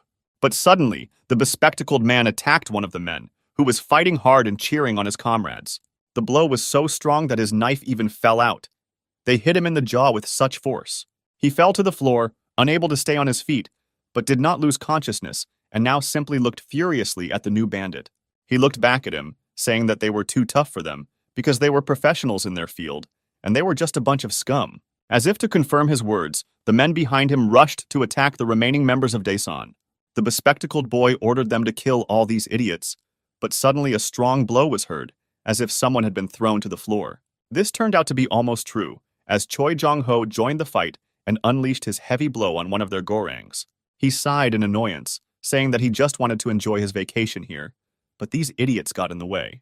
Putting on gloves with metal inserts, he said that since such a thing was happening here, he simply could not help but help. The men from Gorang recognized him. He was one of the 9 knives of Ilhak, which means incredibly strong. They asked each other what he forgot here. The bespectacled boy noticed that his people involuntarily began to retreat, and he decided to look at what frightened them so much. Jong Ho also saw an unfamiliar guy, saying that he did not look like the person from their business. He added that he was sorry that their meeting took place under such circumstances, because the guy looked capable. However, today he, Jong Ho, the deputy head of Gudo, the second knife, was on Daesung's side and fought alongside his members. With that, he took off his white jacket and was now wearing a black shirt, denoting his temporary position in Daesun as the head of the guard. But the guy just chuckled smugly, taking off his glasses. He asked if he was too old for such games. The guy's name was Park Chan-hoon. He was the head of a special forces group. He was dishonorably discharged for violence and mutiny. In the past, the most powerful organization in Seoul, he was a member of it as one of the 9 Knives. In that glorious era, he was Ilhak's main weapon because his strength was known to everyone. He was the pride of the 9 Knives, a man with great potential and his own beliefs, which were built on moral ambushes. And now this man is fighting on the side of Daesung, who in the past was one of the organizations that did not dare to oppose him. The guys from Goreng also could not understand this, but they were gripped by fear and panic because the old man was very dangerous. Then Chang Hong turned to him, saying that since those idiots did not dare to fight him, he would do it. Jong Ho, however, said that he almost managed to offend him, but still the guy lacked good manners. However, he rushed to conclusions, and Chang Hong added more strength. Breaking through his block, he knocked out the big guy. Then he took a stance and began to throw various blows, which confused Jong Ho a little. Then he stepped back for a second, but only to take a running start, and in the blink of an eye he was already running towards the old man. He hit him in the stomach, but to his surprise, the big man was still quite far from old, because he completely absorbed his blow. But then Chang Hoon did not understand this, because Jong Ho bent over, pretending that the blow touched him so that the guy leaned towards him. But at the last moment, Chang Hong noticed this, and without thinking twice, hit him on the head, breaking the plan to capture himself. Meanwhile, Deadline was already back on the motorcycle, the wheels of which were spinning in place, creating clouds of dust. And Sue thought, did he really break his arm? He had to hurry because everything was dragging on too long. Deadline put his hand on the handle of the motorcycle, preparing to attack Yi-Soo again. This time he was confident that he would not dodge. The motorcycle roared and he drove straight towards the commander, who however remained calm and did not even budge. Deadline lifted the motorcycle onto one wheel. It was a direct attack at speed, which meant he had to aim towards the body to defend himself. He bent down, shortening himself from the front wheel, and managed to push the motorcycle a little so that the guy almost flew out of the saddle. But in the next second, he attacked with a crowbar and then managed to stay in the saddle and ride through Yi-Soo. The commander was lucky this time. He remained unharmed, although the attack was very close. However, Deadline had already turned the motorcycle around and was racing towards him again. He was determined to finish off his victim, as he always had before. The wheels created clouds of dust that obscured Yi-Soo's view, and the motorcyclist's hand was already raised for another blow. Suddenly, at the last moment, he shifted his weight to the front wheel and spun the bike, maintaining speed. This time, Yi-Soo only managed to lift his leg from the place where it would have been crushed by the wheel, and he leaned his elbows back a little. Then Deadline swung his crowbar, the speed of his attack being added by the fact that he hit from top to bottom while sitting on the saddle of a bike. Of course, Yi-Soo could not miss such an attack he dodged, but as it turned out, this was just a deception move. Deadline forced him to swerve to get under the rear wheel of the motorcycle, and then he hit him with that wheel. Yi-Soo's cap even fell off and blood appeared on his face, because this was the first time the guy managed to hit him, which means he was really capable. Yi-Soo thought that all his judgments and predictions were wrong. Chief Zhang, Gorang Group, and now this Deadline. And Soo should have been more cool-headed and insightful. He needed to observe the enemy and look out for his weaknesses.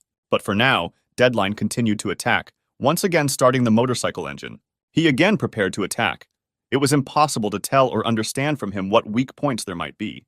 But Yi-Soo still tried to assess the situation, because that's what he was taught in training. He realized that his rear wheel was smoking due to friction. Now the smoke completely blocked the view, but not for Deadline, because he seemed to feel confident with such visibility. Yi-Soo no longer had a knife, so he took a stance, wondering where the next attack would be, because his wound was on the right. Variables are called variables because they cannot be predicted or calculated. However, not all variables change the situation for the worse, because it happens that help comes unexpectedly.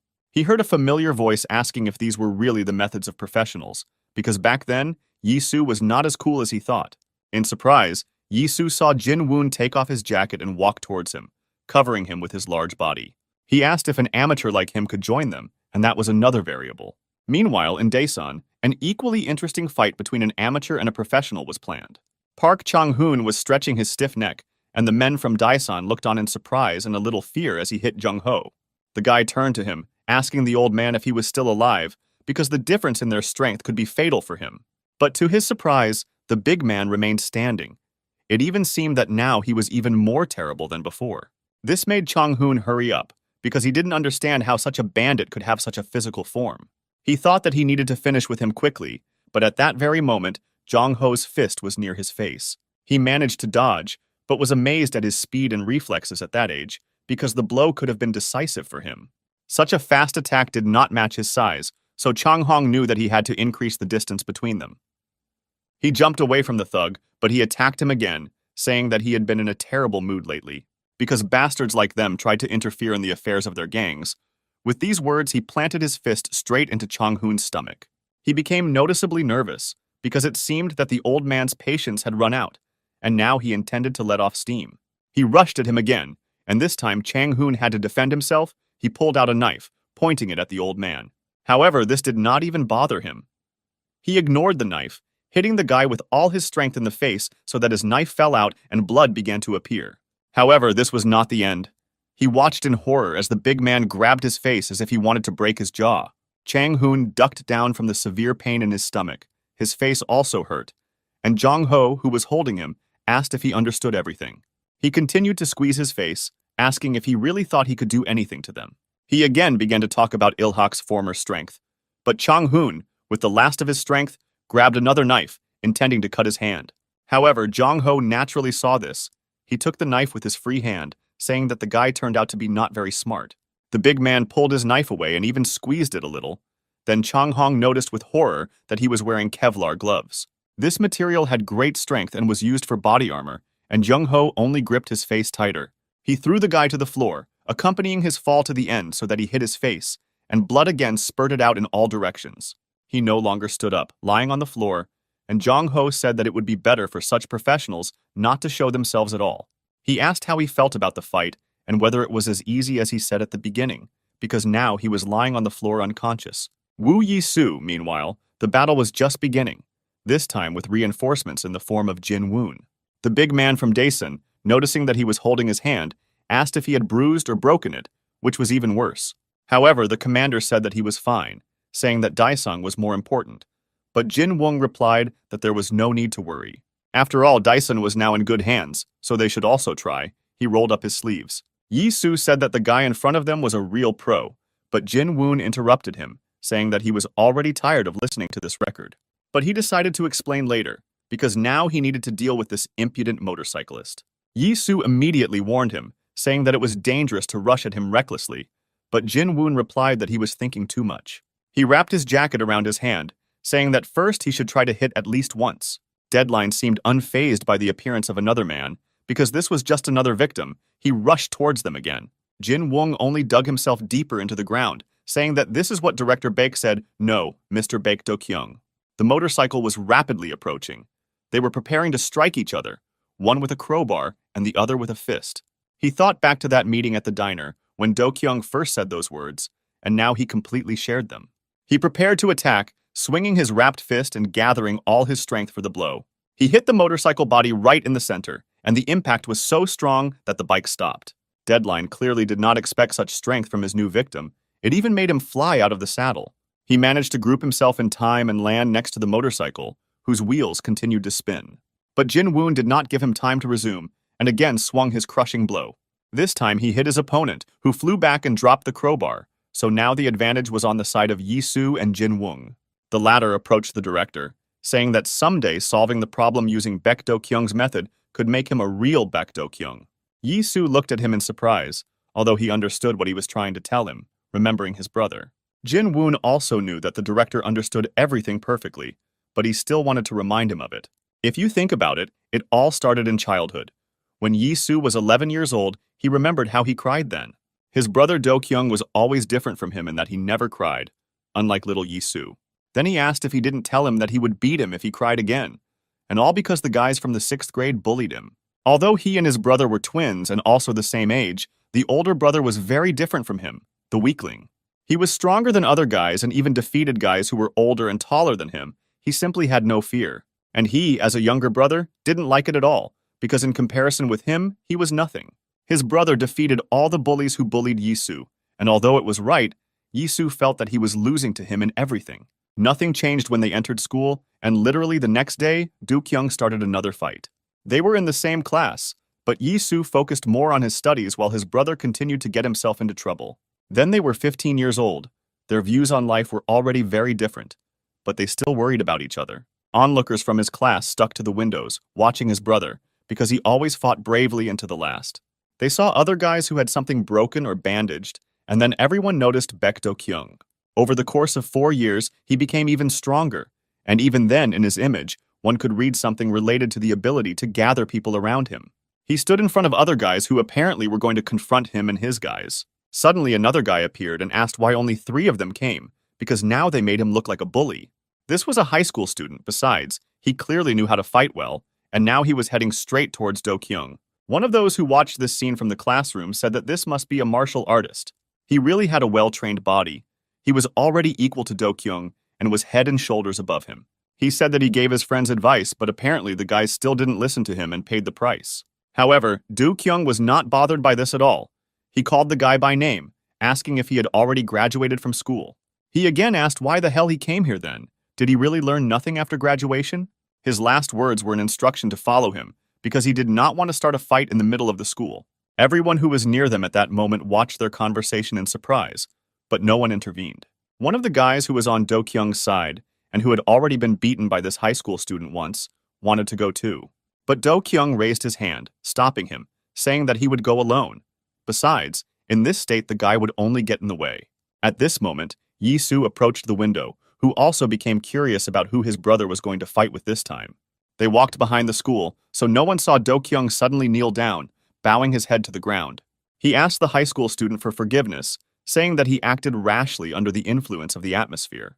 The guy did not expect such a turn, because he was already prepared to have a good fight with this impudent person. But Do-kyung continued, saying that he respects him so much, and that he heard that he studied at Jaewon High School, where he probably also kept everyone in fear. The guy was a little perplexed, because he definitely didn't expect compliments addressed to him, and even from this kid. But ultimately, he liked his humility, saying that at first he thought of making him a cripple, but now he changed his mind. He said that Do-kyung made him laugh, so he will let him live and hurt his friends instead of him. He asked the guy how he liked this deal, but Do-kyung looked at him completely differently and stopped bowing. Clenching his pen in his fist, he replied that this would not work, and that he needed to knock it into the high school student's head once.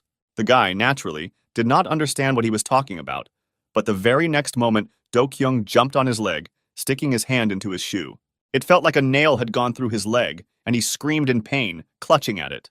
Meanwhile, Do-kyung took advantage of his lack of composure and kicked him in the face. He said that his classmate Ji-hoon delivers newspapers every morning, and at first he, Do-kyung, laughed because it was so terribly old-fashioned. But one day, this high school student beat him up for the same reason, and now he was angry because Ji-hoon was a good guy. One of those who came to watch the fight of their main man attacked him, asking what kind of nonsense he was telling now. Do-kyung caught his blow with his elbow bent and asked if the alumni were having too much fun lately.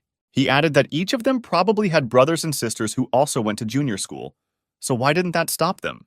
Why did they still continue to mock those who were weaker and younger? He pressed on the painful point, and the guy fell holding his hand, and at that time, the others also attacked Do-kyung. 2 of them grabbed him by the arms, and the third raised his hand to hit him. However, even in this position, Do-kyung was able to dodge, throwing his head back as much as possible, and with his free hand, he was already reaching for the guy. He grabbed him by the hair, saying that he remembered something and forgot to tell him earlier. One of the people holding him was surprised that he could still move, because that meant he was stronger. He hit the guy he was holding with his head in the face, but that way it hurt him too. He was still being held, and the guys decided to attack all together because he didn't have a chance against a joint attack. But Do-kyung, instead of answering, showed them the middle finger, saying that if they touch him or his friends again, then they are dead. And Soo hated his brother, who ran forward and did not look at his feet, hated him for the actions that he committed. But he also regretted decisions that he himself had not made, and he had accumulated quite a few of them. That is why he then came to the aid of his brother, just as he had once helped him. and Su was jealous of his brother and wanted to become like him, not in appearance but in character, because he was much better. After all, they were siblings, so no matter what difficulties came their way, together they could always overcome them. Then Do Kyung asked him what he was doing here, to which Yi Su responded in a slightly strange way. He showed him his fists, saying that he was constantly studying a damn lot, but could not understand anything. Do Kyung understood everything and also put out his fist, after which they dealt with the older guys together. As they were leaving, Do Kyung asked what Yi Su wanted to be when he graduated, but he said he didn't know yet. And now he already knew for sure, because in fact he had answered this question a long time ago. He wanted to become like Bak Do Kyung, his brother. The deadline was lying on the ground. The motorcycle was lying to the side. The same was with the crowbar, which means the victory was for Daesang. But Yi Su continued to think about his brother. He thought that little by little he was beginning to be like him. However, this was not so. They are completely different people, although they look similar to each other. He said that he never knew what his brother was really like, although he lived side by side with him almost all his life. It seemed to him that he would never be able to become like him, no matter how hard he tried and no matter how much effort he put in. Then Jin-un approached him, who said that he could help in this matter. He said that he would tell him what kind of person Baek Do Kyung really was. He then bent his knee to Yi Su, saying that he would personally place him on the pedestal where his brother had previously shown. Jong-ho patted his gloves to get rid of the mixture of blood and dust from the fight with the Gorang thugs. He put one hand behind the other's elbow, doing a warm-up and saying that he's had enough of these fights. It's time to retire. But then he remembered his director from Ilhak, who would lose the main weapon of his organization if he left. He wondered whether it was worth making such a radical decision, because it was still too early for him to retire. Then he turned to the men who were still left, telling them to hurry up because he still had things to do. He said that they were so young but so slow, but at that moment the phantom appeared behind him. Meanwhile, Deadline had also already recovered from Jin Woong's blow, which was a pretty clear indication of his strength. He walked up to the motorcycle, preparing to mount again, and Jin Woong gave him credit, saying that he was turning out to be a tough nut to crack. He asked Yi Su who this guy was, but the commander didn't know anything about him either, except that he served in the US Army.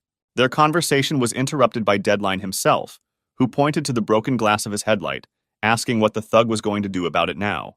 But the big guy was more surprised that the guy spoke Korean, because he didn't even have a special accent. Not hearing an answer to his question, he twisted the crowbar like the butterfly knife that Kyung Chun had. He was already back in the saddle of the motorcycle, preparing to run into them once again, this time carrying out an attack.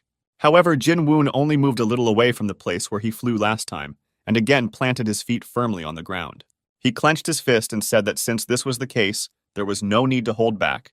He had not fought in such a state for a long time. Deadline was about to step on the gas when he suddenly heard the phone vibrate in the side pocket of his jacket. This made him stop, and although his eyes were not visible behind the helmet, they widened a little. He had an old push-button phone, but it was enough for him. Vibration meant a new SMS, and he opened the message. It stated that the Gorang organization had deposited 20,000 won in advance into his account, and the rest would come when he completed the task. Below, they sent him the required address, and he started the motorcycle to begin his new task. He turned the motorcycle around, and Yi Su and Jin Woon stood and looked in surprise as their opponent left the battlefield. Finally, Deadline pointed his finger at Jin Woong, saying that he remembered the bastard who broke the headlight. With these words, the motorcycle roared, and Deadline, looking at them one last time, rode away. Jin Woong said that he thought that he would fight after such words, but Yi Su replied that his work here was probably already over. Or there was another reason. He received a larger order, because the one who paid the most ruled over people like him. Meanwhile, silence fell in Daesang's main office as a battle broke out between Second Knife Choi Jung-ho and the ghost assassin. The rest of the men simply watched silently. Neither Gorang nor Tyson dared to interfere in their battle. Everyone had different experiences in the service of the organization, but such a battle was rarely seen. Even the most experienced agents understood this, including Jang Soo-bin, who even postponed his vacation. Jung-ho's glove had traces of the blood of different men on it, and now he was going to leave another professional's mark on it. He delivered a powerful uppercut to the Phantom, and it seemed that he would no longer get up after this. But this guy seemed strange and alarming to the old man, because he waved the knife masterfully, even managing to hit him a couple of times. To end it, it was necessary to find the right moment and end everything in one fell swoop. However, the Phantom had his own opinion on this matter. He looked at him with his furious gaze, saying that Grandpa would not defeat him like that. Seeing his face, Jin Woon tensed, because the guy showed no fear at all, and this was alarming. He managed to notice how the enemy shifted his weight to his left leg, which meant preparation for an attack. This is what allowed him to put his hands out for protection, which saved him from damaging his internal organs. The speed of the enemy was amazing. Jong Ho barely managed to avoid the fatal blow, but his glove was cut. He began to analyze the enemy, because as soon as he prepared to repel his attack, he changed its trajectory. Now he realized that he had underestimated the guy, and now it was not about protection that he needed to worry about. Before him stood a real killer who masterfully wielded a knife, and also seemed to have mental problems. As if to confirm this, Ghost suddenly burst out laughing, saying that Baek Yi-soo was looking at him with the same face. Jong Ho swung again, but the blow missed. The guy moved incredibly fast, not allowing himself to be caught. He went behind the old man, saying that this would not work, and he needed to move faster if he wanted to get him. He pounced on him from behind, twirling his karambit for a fatal attack, intent on finishing the big man off. But Jong Ho put out his hand, catching his knife, although it was incredibly sharp and could easily cut even special matter. But the man believed that he would not break as long as he was protecting something important. He hit the enemy again. However, the Phantom put his hand behind his elbow, looking at him in bewilderment, saying that Grandpa was pathetic if this was all he was capable of. Suddenly, he threw his head back, still laughing, and pressed on the joint of his arm, almost breaking the bone. Jong Ho felt this well, but he no longer had the strength to do anything to free himself. The ghost attacked again. This time he jumped at him, bringing his knee out to strike him in the head. However, at the last second, a signal was sounded for all employees to retreat, forcing him to stop. He asked why they were retreating now, when Daesan was almost defeated. But the signal only repeated itself once again. Those who remained from the Garanga began to retreat little by little, and only the ghost remained in place. Chang Hong approached him, saying that the thugs from the top of Gorang had changed plans, so there was an order to retreat. He said that it seemed that this was part of the new plan, and they apparently also had a role to play. But the ghost was not satisfied with this explanation. He grabbed Chong Hoon by the hair, asking if they would really obey the government. He said that he was playing with fire, shifting from side to side between his rulers. He grabbed the walkie-talkie from his pocket, telling the person on the other end that the fun was just beginning, and this time he had to finish off Daesang. But the boss told him to stop fooling around and obey the order to retreat.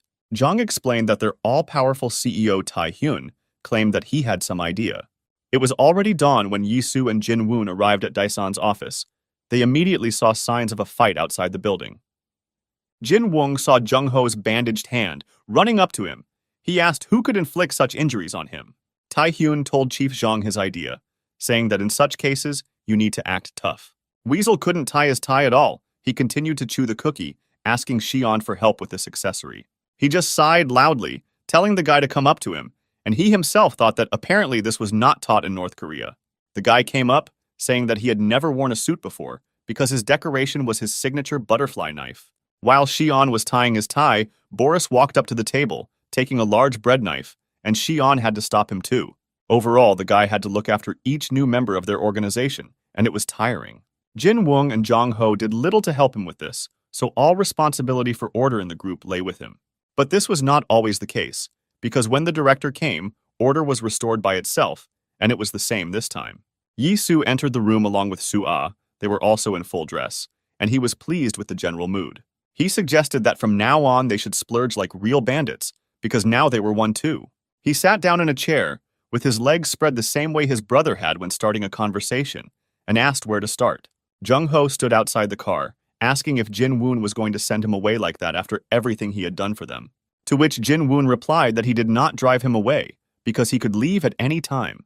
But Jong Ho said that he was just joking and already wanted to return. Then Jin Woon decided to ask him if he wanted to stay a little longer in Daesan, at least for the period of his recovery. But he just put his hand on his shoulder, saying that he understood what he was getting at, but he still couldn't do that. He said that he actually realized something from seeing how Daesang transformed, but it was just the beginning. As he watched the new members and how their organization now worked, he began to think about his own. He said that this was not the end, and one day Ilhak would also rise from his knees, returning to his former glory. That's why he had to come back. After saying this, he smiled, saying that his vacation was over. Now it's time to return home to his organization, where the guys have probably already been waiting for him. Meanwhile, the battle at the Nine Knives headquarters had also ended, and now Hyungnim was on his knee, unable to continue it.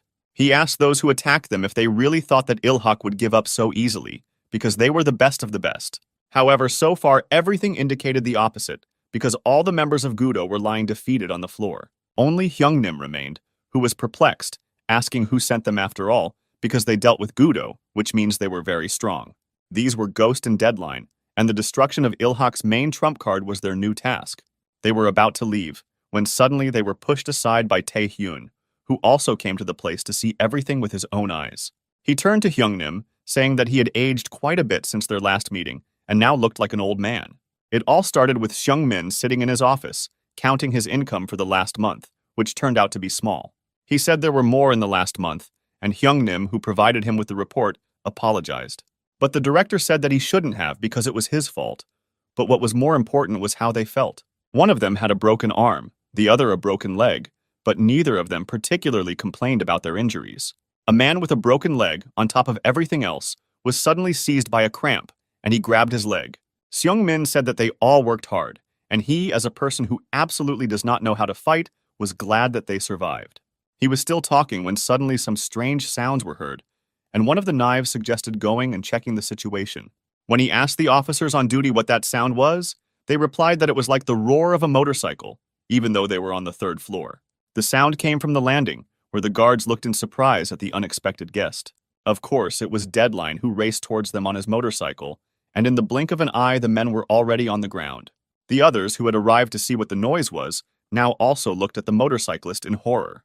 But he didn't waste his time and used his front wheel to knock down the doors to Ilhak's main office, where the knives' headquarters were located.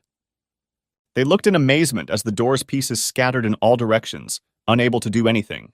Deadline drove into the room at high speed, swinging his crowbar in all directions, and the soup was filled with fear. Because of this, they could not move, continuing to stand in place, and the next moment one of them had his face cut with a crowbar. The poor fellow even threw back his head, blood sprayed out of his mouth, but he, like the others, did not think of retreating. The knives could not be taken by surprise.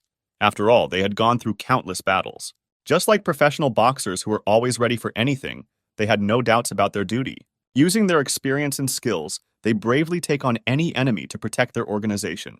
However, in this case, a hitherto unprecedented enemy entered the ring, whose appearance they could not predict. He was like a knight on horseback, all in heavy armor, against their fists and pride. This discovery made the knives slightly confused, because they had never fought such an opponent before. And this allowed Deadline to discover their weak point, where he directed all his next attacks. A metal crowbar against a human bone is like a knight's sword against a boxer's fists. Even though they were professionals, they couldn't fight against something like that, especially since they had wounds from the last battle.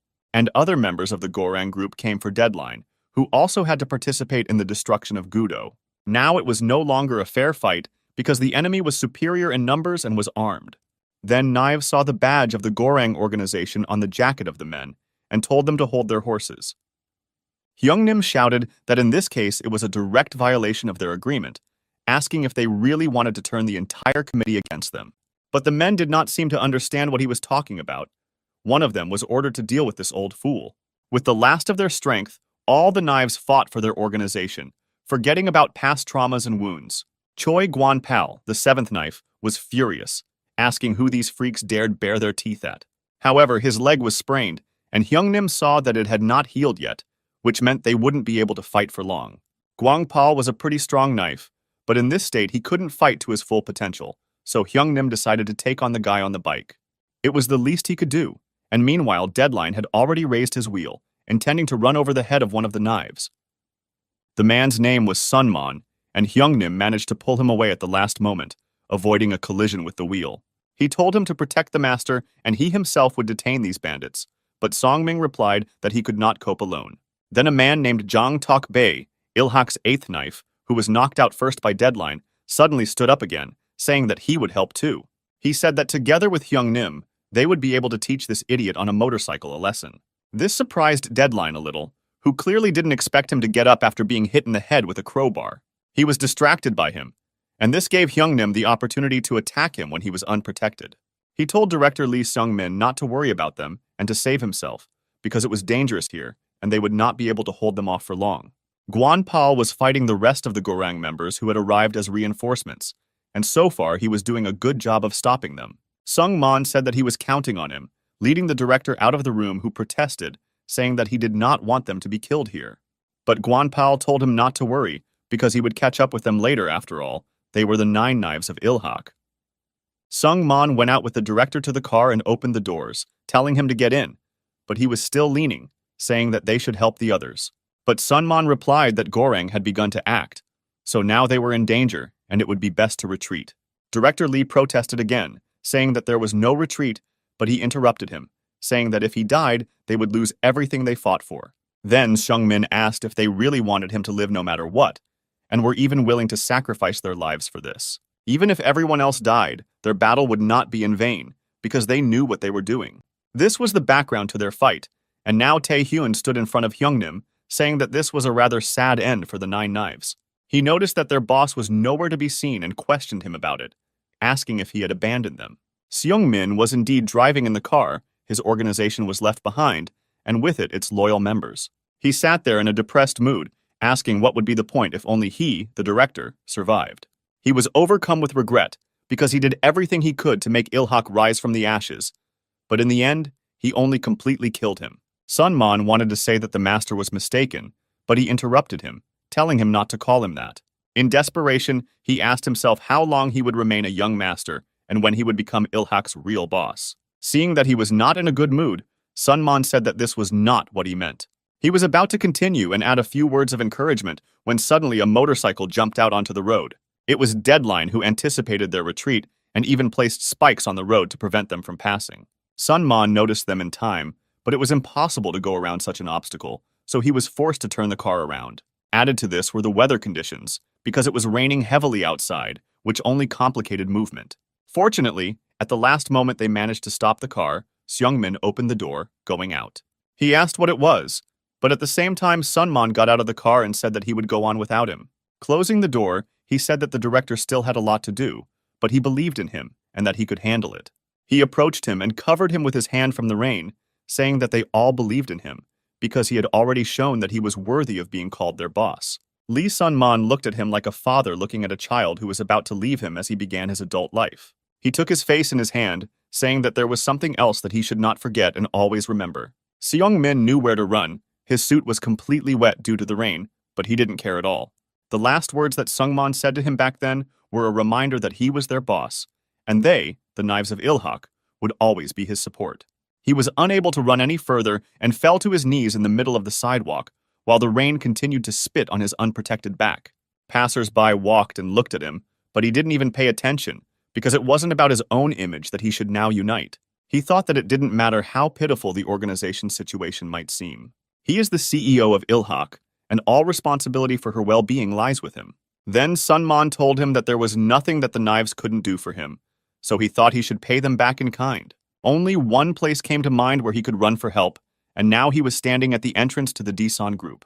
Jin Woong, Yi Soo, and Jong Ho looked in surprise at the guy who no longer even looked like the director. Jong Ho was horrified to recognize his master in him and rushed to him, asking what happened to him. Baek Yi Soo also asked for an explanation, arguing that his condition defies description. Then a fatal moment came for Sung Min, however. After thinking a little, he still overcame himself and began to speak at breakneck speed. He said that he had to trust Daesang. No, he begged them to help in order to save Ilhak and the 9 Knives. He bent his knee, thinking that he would even lie at their feet if necessary, until they agreed to help him. Suddenly, he did not see where he stepped, and his foot moved, but someone grabbed him by the shoulders. It was Baek Yi Soo.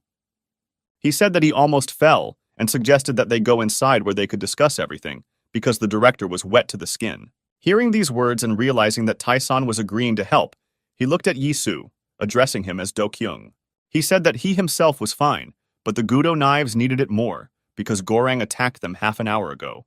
Jong Ho and Jin Woong looked at him in surprise, and Yi Soo asked him to tell everything more slowly, because nothing was clear yet. Of course, this is sarcasm. He said that they were just discussing something interesting, but could not decide one point. He explained by saying that they were going to destroy the committee, but didn't know where best to start. From Cheon Woon or from HETS, maybe it would have been better to start with the Goreng group since they were associated with Ilhak. He said this, and a characteristic frantic look appeared in his eyes, because this was his new plan. The hospital had good conditions for all patients, but special rooms were reserved for people like him. Soo Ah checked the medicine that was attached to the IV. It was important to her that everything worked well. She looked at the one she cared about, This man meant much more to her than an ordinary boss. On the bed lay Baek Do-kyung, who was admitted to the hospital in the hope of salvation after being seriously injured. But he fell into a coma and has never woken up since then. Seung-min recalled his childhood, which took place in a rather unusual place because he was not an ordinary child. At that time, the head of Ilhak was Lee Seung-han, who was the highest point in Seoul, and at that moment he decided to light a cigarette. Then little Lee Seung-min approached him and asked if the old man was smoking again, and he began to wave it off and hide the cigarette. He was only 8 then. He was the successor of Lee Seung-hak, and pointed a sword at his grandfather, saying that he told no one to smoke here. The grandfather decided to play along with him, saying that he was scared and promised not to smoke again if the boy hid the weapon. He asked who taught his grandson such words, and Seung-min said that Uncle Jong-ho taught him this. The boy said that Uncle Jong-ho was excellent with a knife, and asked if his grandfather could fight like that too. The old man replied that he could not do this, but Seung-min did not believe him, saying that he was the best in Seoul. He began to pull him by the hand so that he would show his skills. The boy said that then the grandfather was not the best of the best, and he replied that for this it is not necessary to have superiority in battle. He became serious and said that for this, it is enough to have fortitude and not fall on your knees before anyone. Little Seung-min did not immediately understand these words, or rather, he did not understand them at all then. He told his grandfather that he should have immediately admitted that he was a weakling, but he only smiled in response. This was the creation story of Ilhak, which was founded by Chairman Lee Seung-hak in the center of Seoul. And now, when Seung-min was lying in Daeson's headquarters, it all seemed like just a dream to him. He stood up and Jung-ho immediately asked if he was okay, and Seung-min replied that he was fine and not to worry. Returning to his memories, he thought that, like any dream, this one had to end sooner or later. He said that Ilhak fell, tears welled up in his eyes, and Jong-ho's face became such that it was pitiful to even look at. Then Yi-soo and Jin-woong came into the room. Director Daesong sat down on the sofa next to Seung-min, seeing that he was not in a good mood. He asked how he was feeling, while simultaneously taking out the tea service. Jong-ho answered instead of his boss, saying that thanks to Daesong he was rapidly recovering. Yi-soo said that this was not very noticeable yet, but they could stay here as long as necessary and have a good rest. Jung-ho replied that they were just helping each other, to which Yi-soo said that that was exactly what he was thinking about now.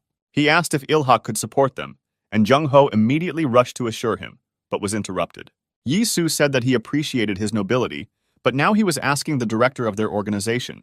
He poured the tea into a nice cup, then smiled and asked if Mr. Choi Jung-ho was now the boss. This puzzled the old man a little, but Seung-min asked him to wait outside because he himself had to discuss something with Director Do-kyung.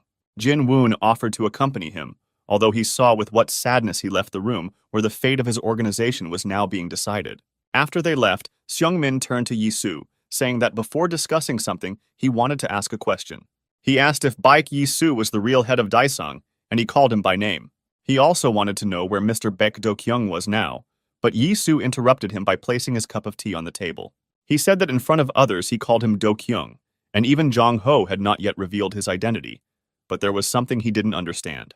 He said that he, Seung-min, must be scared because they are faced with something they cannot handle, and if that was the case, then they should still have been scared and not asked stupid questions. Hearing this answer, Seung-min thought that he had gone too far, because it seemed that this topic was painful for brother Do-kyung. Right now, they need to be as nice to Daesang as possible, so he said it really doesn't matter. He asked if Yi-soo was going to work with Ilhak, but he replied that there was no point in that because he was too weak right now. Seung-min then rephrased the question, asking if they could help them, because he needed to know the answer to that. But Yi-soo decided to act tough, saying that he did not ask his opinion, but rather wanted to know how Ilhak could be useful to them. Seung-min thought for a moment, and then said that they were going to destroy Gorang and the entire committee, but would they have enough strength? He continued by saying that Ilhak is the committee's sister organization, but despite this, Gorang attacked them. So if he, as director of Ilhak, reports this to the committee, Gorang will pay the fine for violating the terms of the contract. Seung-min said that the current Ilhak may be weak, but the legality of their actions was still maintained.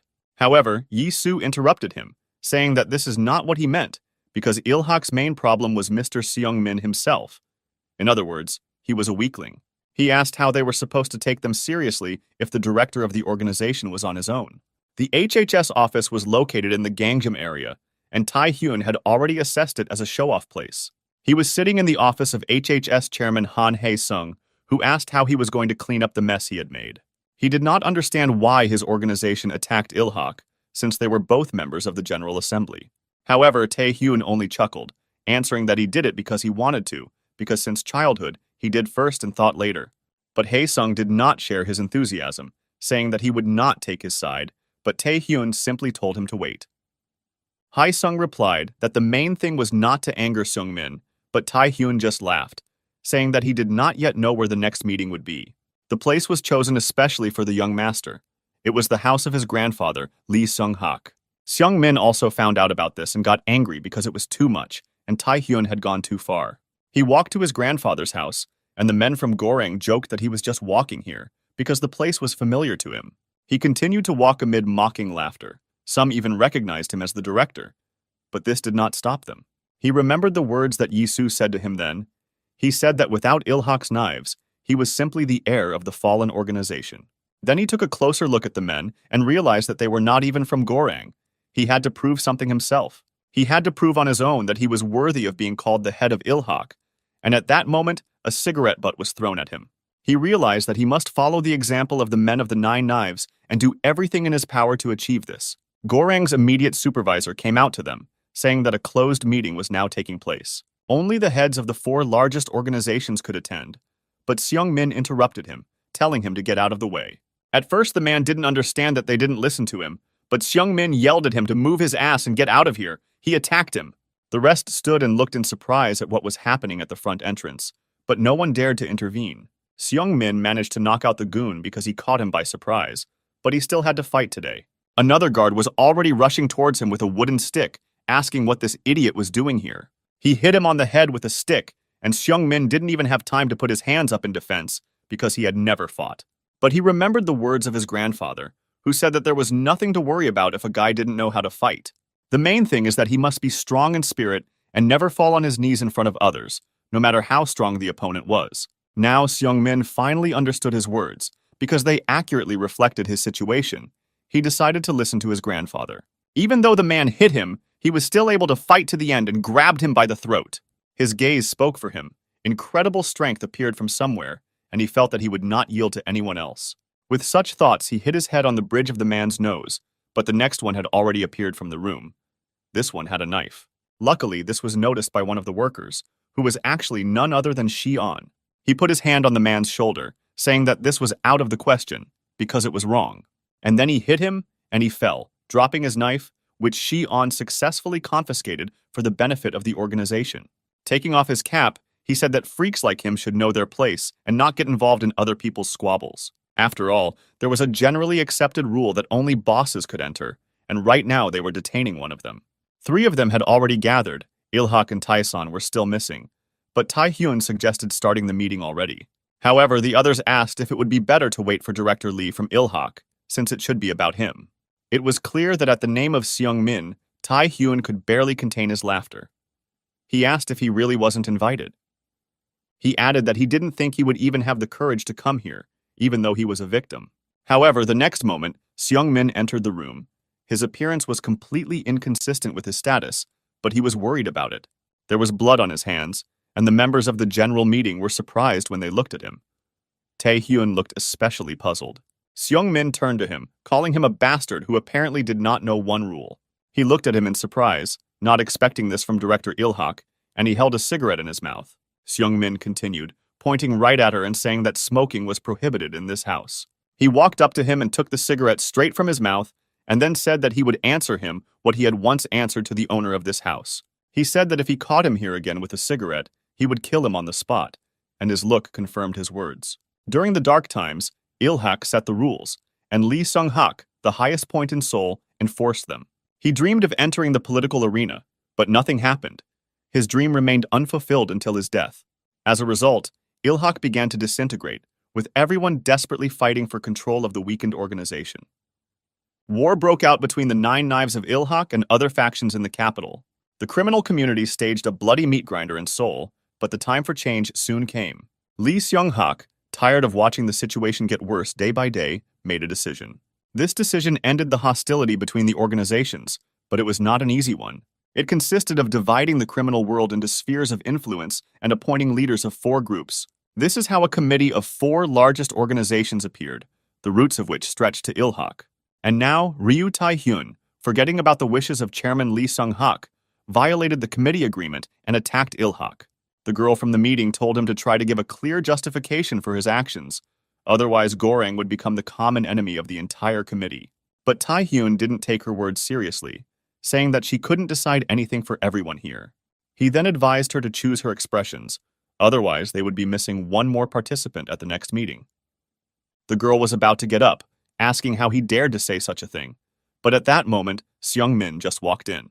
This was something they had talked about before, but now he was already in the meeting, and Tae-hyun even tensed up a little. Seung-min, meanwhile, took the cigarette from him and sat down in his seat, starting the conversation by reprimanding the organization. He asked if this was some kind of kennel, and if not, then why were there so many mongrels here who just wanted to fight? Suddenly, Tae-hyun laughed, but it was an angry laugh. He swept away all the dishes from his half of the table, asking when he managed to become so bold. He said that Seung-min was finally acting like a man, asking if the realization that his days were numbered had changed him that much. And Seung-min just smiled strangely, saying that thanks to him he came to his senses after his head was almost smashed. Meanwhile, other council members demanded an explanation from Tae-hyun, but Seung-min said that he would tell everything himself. He said that, as they know, Goreng attacked Ilhak. In fact, they just tried to attack him again. Goreng violated the rule prohibiting committee members from attacking each other and appropriated Ilhak's property. Based on this, he, as director of Ilhak, asked to exclude Goreng from the committee, depriving him of all rights. He asked Tae-hyun if he had any objections, but he answered in the negative, saying that he really screwed up. But then he went on to say that Seung-min got something wrong, because wasn't Ilhak the first to give a damn about the agreement? He took out a photo of his deal with Daesung, saying that the two organizations had clearly become closer lately. And then he suddenly accused him, saying that this is how he set Taesun against them, who then left their committee. However, Seung-min said that he was only transferring files for synchronization and that it had nothing to do with Goreng. But Tae-hyun also did not back down, saying that in the past, there was a squabble between Goreng and Daesung regarding the Hanam area. He continued by saying that Seung-min decided this was his chance, and a little later, several of their groups were ambushed. It turned out that Ilhak took advantage of connections outside the committee and organized a raid on Goreng, which means that they were the first to start. He asked Seung-min if he said everything correctly or if he made a mistake somewhere, because he understood that he couldn't get out of it. After all, he understood that he did not dare to show the organization's files to everyone present. Then he decided to finally state his position, saying that he would like to dot all the I's. At that moment, as if on cue, men in black suits from the Goreng group came out from behind where he was sitting.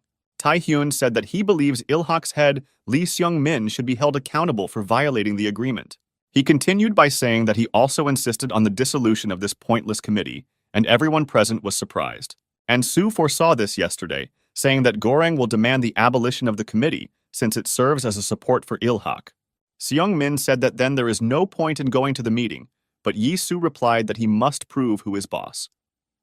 At this meeting, he needed to show that he was worthy to be called the head of Ilhak. When Tae-hyun finished his speech, the others began to express dissatisfaction, but Seung-min just closed his eyes. He said that he didn't care about Goreng's threats at all, and if Tae-hyun doesn't want to be a member of the committee, let him do what he wants. HHS Director Hae-sun said Seung-min was being unreasonable, adding that he should have gotten down on his knees and asked for help. Seung-mi then said that it was now obvious that Goreng and HHS were in tune since Hae-sun supported Goreng. Then a girl intervened in the conversation. She said that the guys were making a mistake by starting a war in this way. She put on her glasses and snapped her fingers, and a shadow and a hand holding a machete appeared behind her. She said that they could continue to talk nonsense, but they should keep in mind that she would definitely take one of their heads with her. Looking at her people, Seung-min thought that these were the same infamous Bakjung Cheonun, but they seemed to be in China. Tae-hyun ignored her gesture. He slammed his hand on the table, telling Seung-min that this is not what he should care about. He got up from his seat and walked over to him, and then sat on the edge of the steel, saying that he had other problems now. After all, he no longer had the 9 knives, which means he won't be able to escape anywhere now. Tae-hyun leaned over to him and asked if he really thought about taking all the files for himself and not sharing them with anyone. Seung-min, to his surprise, simply agreed, saying that he was right. He really couldn't take everything away. As he said this, footsteps were heard that could only mean one thing. The last member of the committee had arrived. The guards who stood at the entrance could not stop him because he had the right to be present. When he was already near the door, Yisu stopped for a minute and called out to Ryu Tai-hyun, imitating his name. He entered accompanied by Jin Woong and Jung Ho, saying that he wouldn't mind playing with Gorang and Tai-hyun himself. Then he saw the big picture of the situation and continued to mockingly talk about the shutdown, which was only heating up. He asked if he had prevented the two directors from resolving serious issues, adding that he also wanted to join them. Tai-hyun was perplexed. He asked if it wasn't Do-kyung himself who said that he didn't want to have anything to do with the committee. And Soo answered him, what a fool he is, because the committee and agreement are nothing, saying that Tai-hyun thinks so himself. Tai-hyun understood why Seung-min did not speak out in favor of keeping the committee, saying that he was even a little hurt by how close they became. Yi-soo confirmed his words, saying that everything was correct, because after all, Seung-min was their chairman. While everyone was surprised, he continued, it is said that Daesan shares the beliefs of Il-hak's previous prejudice. Therefore, they will support Il-hak and nominate Lee Seung-min to be the next chairman. So he told Tae-hyun to get Gorang ready since finishing them off would be his initial task. He then turned to the rest of the congregation, saying that they, in turn, would have to make a choice. Or they will show the will of Lee Seung-hak worthy respect and agree with his proposal. Or they will slide to the level of brainless scumbags. Here he looked at Tae-hyun, meaning. However, he said that it was all written on their faces because everyone had already made a decision for themselves. When he said this, the girl clenched her fist, which was a gesture for her people to hide their weapons. Yi-soo turned to Seung-min, saying that they too should have finished because they had other things to do. Now he had a different status. He was no longer the CEO, but the chairman of Il-hak, with Daesan as an ally. On the way, Yi-soo asked if he was okay, to which Seung-min replied, can't you tell? Saying that they should have arrived earlier. But Yi-soo just smiled slightly, saying that it turned out cool, so everything went pretty well. He said that he was a little lost, because he had never been here before, when suddenly he saw a man standing below. His pupils narrowed in surprise, because he did not expect to see this person at all, even under such circumstances. Standing in front of him was none other than Chief Jung, who upon seeing him greeted him as Baek Do-kyung. He said that they had not seen each other for a long time, and that they had finally met again, his face expressing pure innocence. But Yi-soo's face showed the opposite emotions, because in front of him stood the killer of his small squad. Jong stood at the beginning of the stairs and began to rise towards them, saying that he did not expect to see Taesan here. Yi-soo quietly called him Chief Jong, but Seung-min heard and asked if it was really Chief Jong. After all, he knew that it was he who was responsible for the collapse of synchronization. Moreover, he was behind the One-Sync project. This man was responsible for everything that happened to him in Il-hak, and he was also one of the bosses. Seung-min wanted to shout to Yi-soo to let him know about this, but he only managed to say his last name because it was impossible to say his real name. In addition, he realized that he already knew everything perfectly well because a knife flashed in his hand, with which he began to descend towards the boss.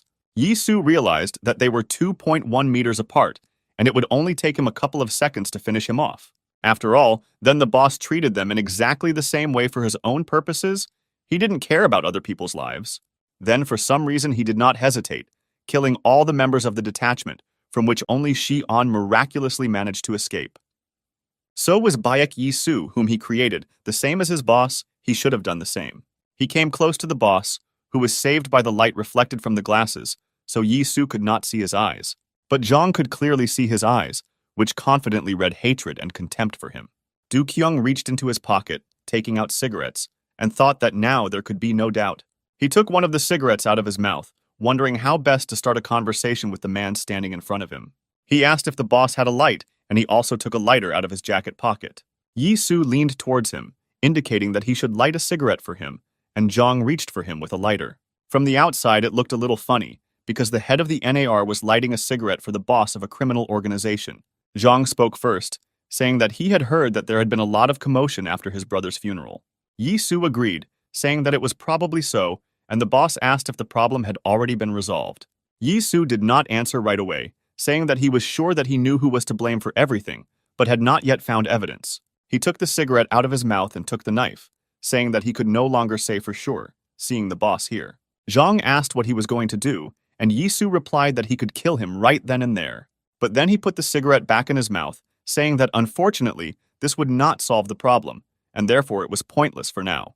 Hearing this, the boss tensed, and he could see his face twist a little at these words. Then Yisu decided not to detain him any longer because he was going to Seungmin, so he continued to go down. He said that he would keep an eye on the chief, and when their paths crossed again, he would be able to answer his question. That was the last thing he said. He continued down without turning around, and Zhang looked at him suspiciously. He thought to himself that he would also keep an eye on him. After their meeting today, he had a lot of questions about his little brother. He wasn't entirely sure, but for a moment he thought there was something familiar about his behavior. Yisu also noticed this, but only waved his hand to ward off suspicion, because Do Kyung would have done the same. Seungmin, Jong Ho, and Jin Woong also came down the stairs. It turns out that the boss did not come to Ilhak. He remained standing upstairs, still thinking about what had just happened. Baek Do Kyung's words bothered him. And Su also thought about his feelings. Of course, he wrote hatred, but killing him now would be stupid. When everyone came down, Seungmin wanted to discuss what he had just seen, but Yisu said that they would move on. Seungmin understood that the boss was somehow connected with him, but he only repeated that they just had to go. In the morning, work was already in full swing at the Hyungu Business Contributions Company. Revenue for the recent period was being calculated. Company President Lee Hyun-gu slammed his hand on the table, saying that there was another 46,000 won missing. The man he was scolding said something about some lady from the fruit store, but Hyun-gu told him not to talk nonsense. But the man continued, telling how his creepy daughter told him to take something and come back tomorrow. He said that he got an apple in return, which was quite nice, but Hyun-gu told him to shut up. He was depressed. He wondered how he had come to such a life, remembering that it was all because of that man sent by Tae-san, and also that cute blonde who then conveyed the words of his captain, who advised him to retire. He brushed aside these memories, saying that he would definitely take revenge on them if he saw them, when he suddenly heard a familiar voice. Shi-on entered the room and greeted him, saying that they had not seen each other for a long time since the last time they met.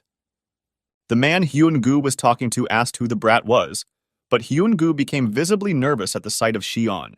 Having not heard an answer, the man approached the guy, asking what he forgot here, but Hyun-gu told him not to be so rude. He was a little late with advice. The man called Shi-on small, and he could not stand it and attacked him. A moment later, they were sitting at the table. Shi-eon told Hyun-gu to tell him about Gorang. For example, about the location of their business centers, but Hyun-gu asked if he himself didn't know, came here and caused a fuss. Shi-on reached for his coffee, saying that he thought he was in the know, but he wasn't. He was looking for something but couldn't find it. Hearing this, Hyun-gu became interested, asking what he was looking for, but Shi-on only looked at him in disbelief. Then he thought a little and still said that he was looking for people, or rather, a place where 5 people could be kept. Hyun-gu was surprised to think that these were not rumors.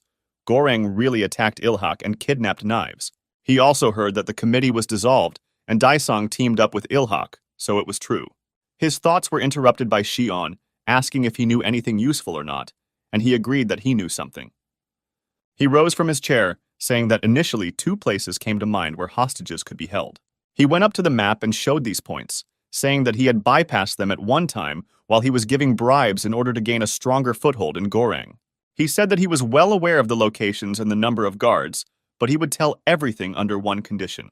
Shi-on told him to post what he wanted, and he asked them to take him with them to Daesan while putting on a funny pose. Then Shi-on asked if he was not a member of Gorang, to which he replied that a change of activity would not hurt him.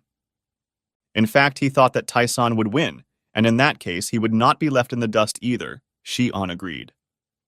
He stood up and said that they were moving forward now, but Hyun-gu didn't understand if he was also called. He asked him about it. Shi-on looked at him, asking in response if it was he who wanted to join Daesan, because in that case, they should go together. Such words greatly surprised Hyun-gu, because he had never been invited to participate in something like this. He stood in bewilderment. The place was quiet and deserted. There really wasn't a soul here, because not everyone knew this location. Hyungnim sat on a chair in the middle of the spacious room, his hands tied behind his back. Traces of blood were visible under his feet, and he himself was sitting with his head down when someone entered the room. It was Ryu Tae-hyun who asked if it was okay for him to be here. He walked closer to the man. But Hyungnim was silent, and Tae-hyun told him to at least answer something, because it's not fun when you come across such obstinate prisoners. He said that maybe it was because they shared him with his friends, to which Hyungnim replied to shut up. But Tae-hyun mockingly said that he actually came here to tell a little funny story. He continued by saying that Daesang now reports to Ilhak, and they seem to be planning to make Seungmin the new chairman. And because they are looking for them everywhere right now, he said that there is no doubt about it. In general, he congratulated him, Seung-min became president, which means they raised him well. Hyung-nim raised his head, saying that then Gorang would have to fight against the united Daesang and Ilhak. He asked Tae-hyun if he came to cry, how scared he was, because it was like him, but he told him not to talk nonsense. He said that they are Gorang, so what can Daesun and a bunch of crippled knives do to them? Continuing to praise his organization, he said that if it had been Choi Jong-ho or the steadfast Yaksha, things might have been different. However, they had real professionals on their side, who, unlike amateurs, always performed their work efficiently. But Hyung-nim just laughed at his words, saying that although he didn't know who his pro was, he was sure of one thing. Daesun had Baek Do-kyung, who could not be compared even with knives, because they had already fought once. Right now, he was just entering another battle, destroying another of Gorang's subsidiaries. He told the guys, who looked at him in fear, that he had overdone it a little, but would be careful in future. He placed his finger on the blade as Soo-ah had taught him, saying that in that case, it was time to begin. This was a rescue operation for the 9 knives, and from that moment it began, he loosened his tie and walked forward. Meanwhile, a young girl who had an appointment here arrived at Daesun's headquarters. So-ah entered the hall, where Jin-woon met her and took care of taking her luggage, greeting Madam Secretary.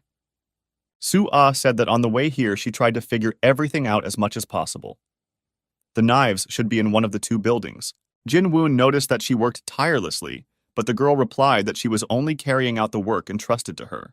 Jin-woon then asked if there had been any progress, and the girl paused for a moment to answer. She stood in front of the door, where people were already waiting for her, but she turned to Jin-woon, reminding him of something. He himself said that without Baek Do-kyung there would be no Daesung, and now she completely agreed with him. That is why she, as his assistant, simply did her job, and Jin-woon should have followed her example. She entered the room, apologizing for the long wait, and then offered to give a short briefing. She brought up 2 buildings on the screen, one of which was a motel in Itaewon, and the other was an abandoned warehouse in Incheon. This was the data that Xion collected. She said that knives were probably being held at one of these points. But since they could not boast of numerical superiority, they had to take only one of the locations by storm. Plus, it was worth leaving a few people to protect their headquarters due to the fact that it was under threat of attack. Yi-soo began to think. He said that the population density in Itaewon is low, so it is likely that the enemy will quickly discover them. Soo-ah shared his thoughts, saying that based on the above, it was more logical to attack the warehouse rather than the motel. And Soo continued, saying that they will not send their troops there, because if Gorang sees through them, he will involve his groups. In this case, they will find themselves in a disadvantageous position, and the future chairman thought the same thing.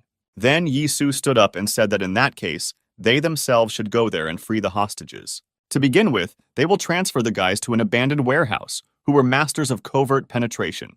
It won't be difficult for them to get there without attracting Gorang's attention. As for another location, Yi-soo went there personally. It was a small motel where people could potentially be kept as well. The person at the reception asked if he wanted to rent a room, but Yi-soo replied that he was actually looking for someone. Then the man stopped him, saying that he could not share information about the guests with just anyone. Yi-soo reached into his pocket, and the man thought that he was about to be offered a bribe and extended his hand contentedly. However, instead of money, he received a knife, which Yi-soo stabbed into his hand so that the man did not even immediately feel that he was wounded. At the same moment, Yi-soo leaned on the glass that covered the window of the booth where the shocked man was sitting. He bowed his head in pain, and Yi-soo leaned towards him, asking if he would now tell about his visitors.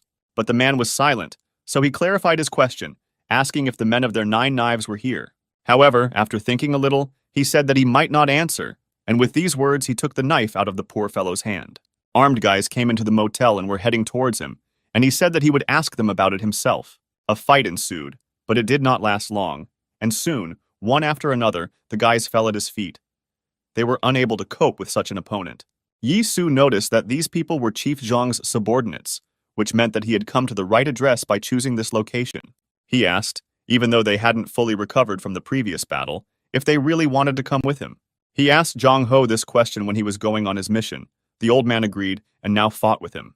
He even joked about his injuries, saying that he was fine now and it was Do-kyung who shouldn't overexert himself. But Yi-soo responded in kind, saying that he didn't want their new chairman to be angry if he got hurt.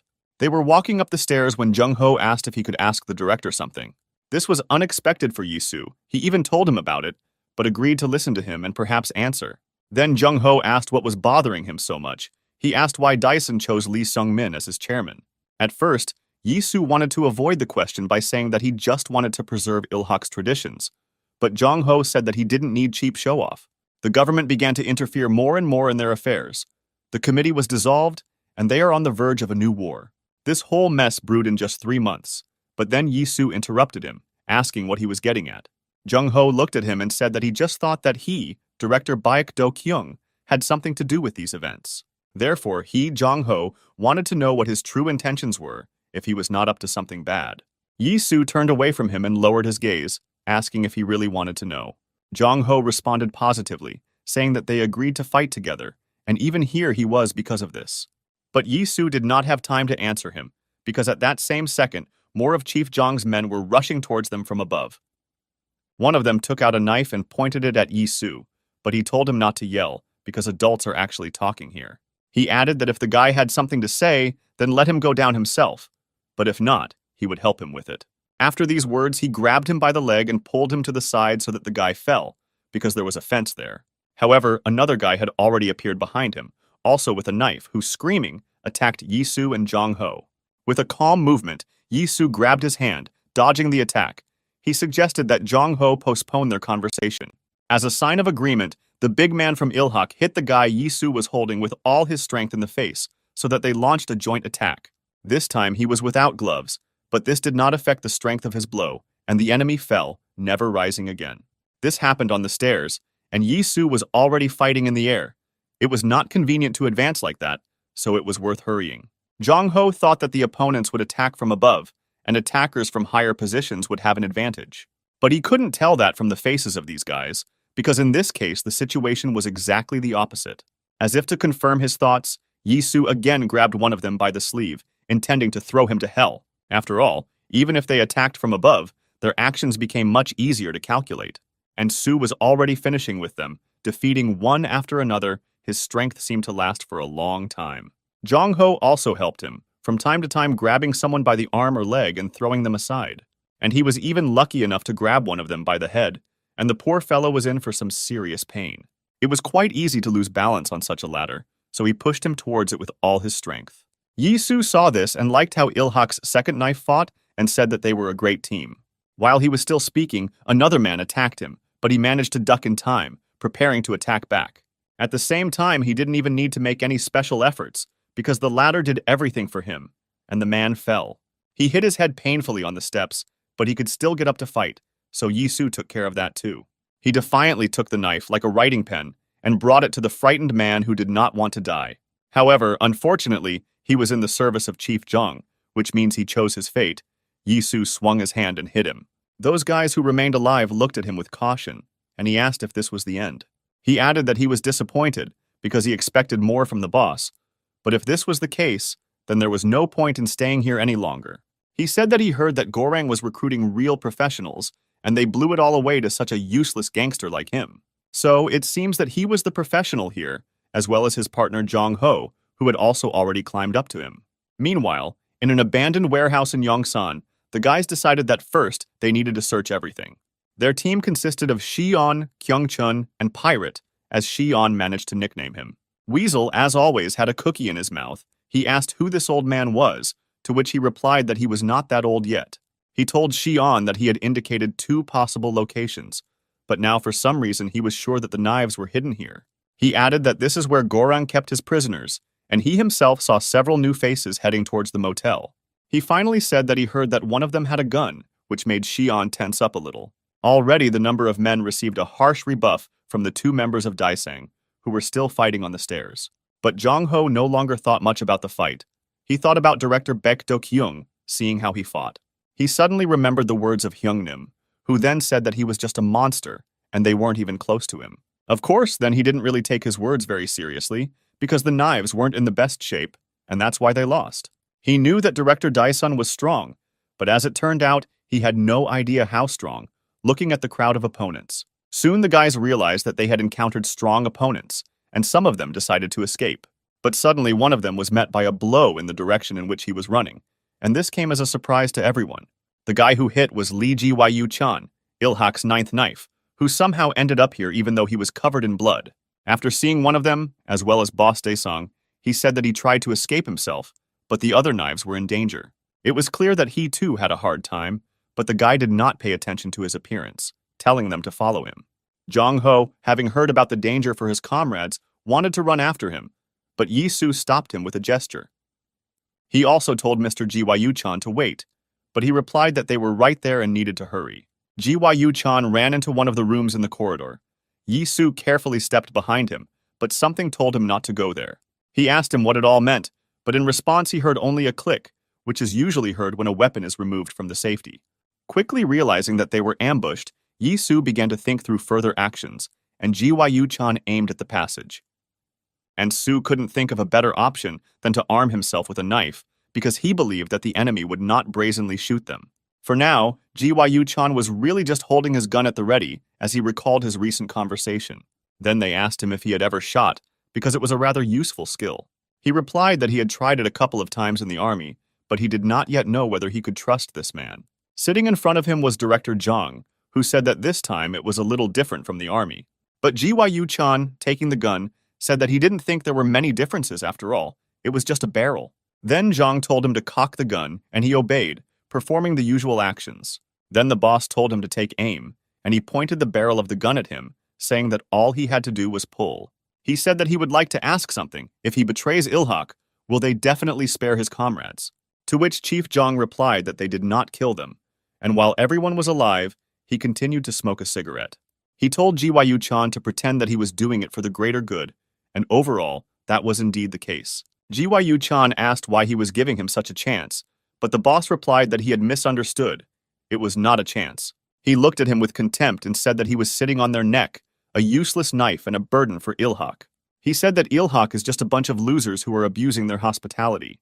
Gyu-chan couldn't stand it. He clenched his teeth, asking if he really offered this to them, the 9 knives. He said that the boss did not even hope that they would go over to the side of the wolves. By wolves, he meant Goreng, and Zhang did not understand this immediately, but then he simply smiled. He said that everything was not entirely like that. There was no need to go over to anyone's side, he just wanted to buy them. He continued by saying that Gyu-chan said that the knives held up all of Ilhak, but it also meant something else. Lee Seung-hak and Lee Seung-min were not worthy of being called leaders, so the wolves would not have to do anything. They, the 9 knives, will do all the work, or rather here he looked at Gyu-chan, he will do everything. Zhang finally explained the mission, saying it was just to shoot one person. It was necessary to do this as close as possible and aim as clearly as possible. He grabbed Gyu-chan's gun and pointed it straight at his chest, saying that it was easy, wasn't it? Gyu-chang then asked if they weren't on Goreng's side, to which Zhang replied that they were more tamers than allies. That's why they needed him, Gyu-chan, because it was necessary to keep them in line, so that they do not think that the world belongs only to them. These were his last words then. Yi Su took out a knife and was about to turn it in the direction where Gyu-chan was hiding, but something stopped him. Someone's hand lay on his shoulder. It was Zhang Ho, who had already suspected something was wrong. He looked at the director, making it clear that it was better not to go there, because it really was a trap.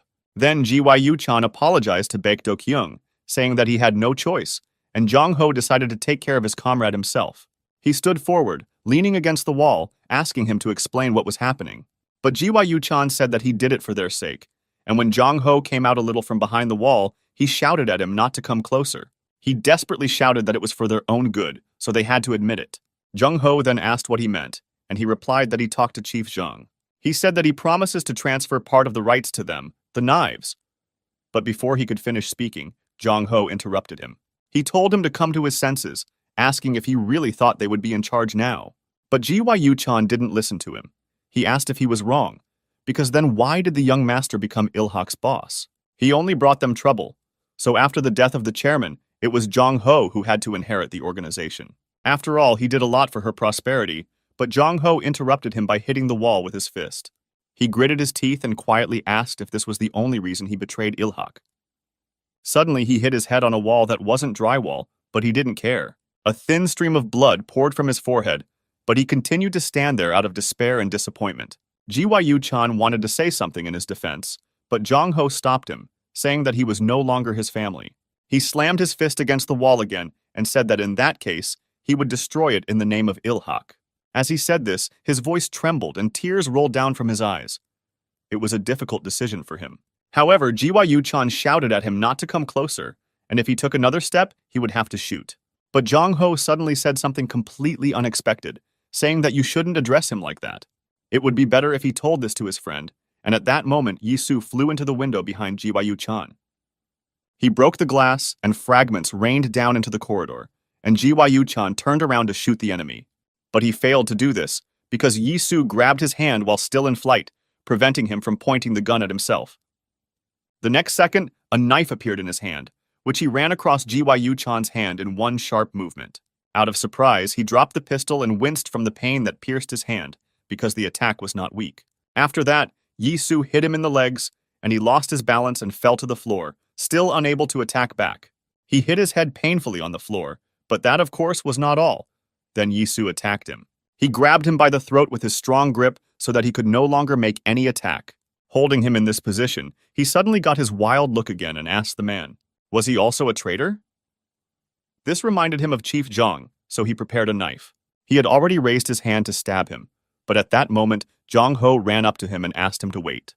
Yisu listened to his words and put away the knife, but Gyu still remained a traitor, so something had to be decided.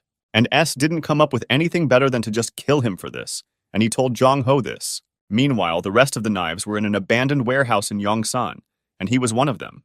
Lee Sun-man sat on a chair with his hands tied behind his back, just like Hyung-nim and the others. It was clear that he had been beaten pretty well, and besides, he was very hungry, so he raised his head when he heard a noise at the door. Someone opened the huge unlocked doors slightly, and a small ray of light from the moon leaked into the room. It was Kyung-chun, but he apologized, saying that he didn't have food, but he could do something else. He entered the room and began to approach the man, and he asked who he was, because the guy was not one of their people. Instead of answering, Weasel broke his cookie, which he had saved when they left Taesan's main office. He handed him half, asking if it was enough for him, and wanted to throw the second into his mouth. He, of course, left more for himself, but Sun-man was worried about something else.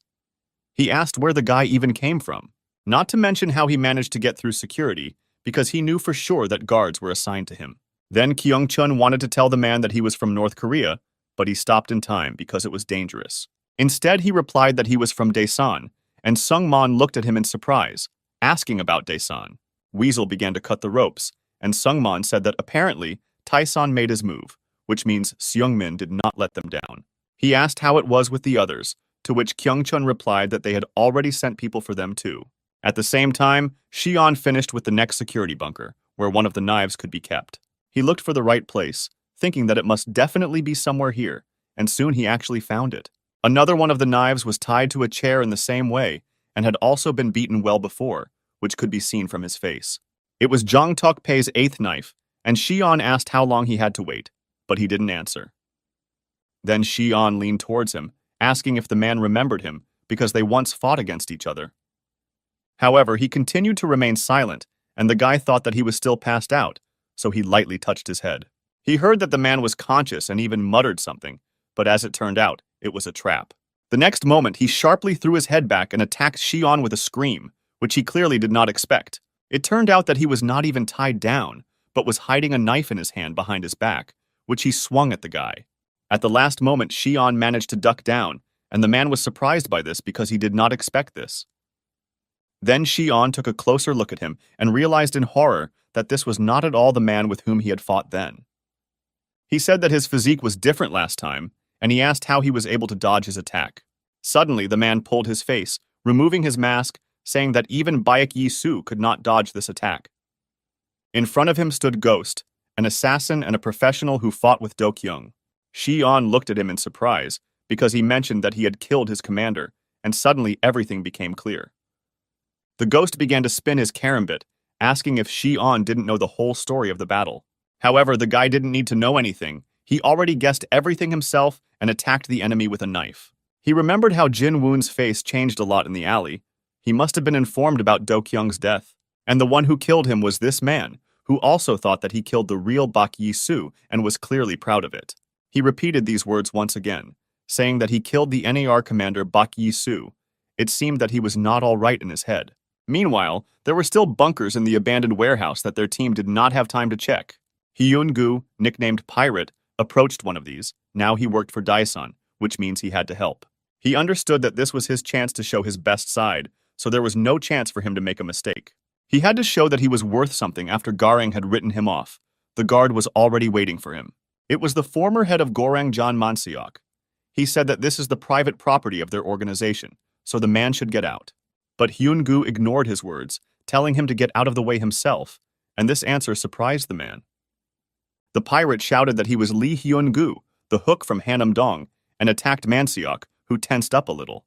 Then he also put out his fist, preparing to repel his attack, but he still did not know what awaited him. It was immediately clear that Hyun-gu had no chance of winning, so he came up with another way and showed his Gorang badge. In this way, he showed that he was also a member of the organization, so Mansiok had to let him through. He entered the bunker and saw one of the knives tied to a chair in the center of the room, like his comrades. It was Doko Hyungnim, Ilhak's fourth knife, who was still alive even though blood was visible from his head.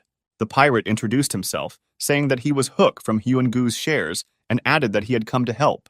He said that it was Daesan who sent him to get the man out of here, and the man looked at him in disbelief. Meanwhile, in another bunker, where Shion came to save the next knife, a battle between two experienced fighters was now raging. The ghost waved his karambits, to which a fishing line was tied, asking where such an opponent came from. He also asked how he knew Yisu, because he didn't look like a bandit. But Shion was in no hurry to answer him yet. His look suddenly became serious. He put on his hood and covered his nose, and then the phantom thought that he was one of the same pros as himself. He wanted to make another guess, but Shion interrupted him, telling him to watch his tongue. He made a quick lunge towards the enemy, and the ghost barely had time to dodge. The guy attacked incredibly quickly. The man noticed that he was aiming at the neck. He did not hesitate at all, which means he was trained in professional knife use. In addition, he hit quickly and accurately. He did not often fight such opponents. However, he was also no slouch, because he was a professional hired killer, and he ducked under the guy's next attack. And then he told him not to yawn and to attack him, although Shion didn't seem to be worried at all. Suddenly, he took out a throwing knife and threw it at the ghost's face. He noticed it in time, but it was difficult to react. Still, he leaned to the side, but the knife touched him, cutting his cheek, and he thought that Yisu was not even close to this guy. To avoid falling, he put out his hand and put his weight on it, and then prepared to retaliate. He rushed at Shion. This fight promised to be interesting, because they were both strong and experienced. When the ghost ran, he thought that the guy was still smart about everything, because he deliberately weakened his defense in order to let the enemy get closer. Obviously, he did this to attack him unnoticed, and now he stood ready with another knife clutched between his fingers.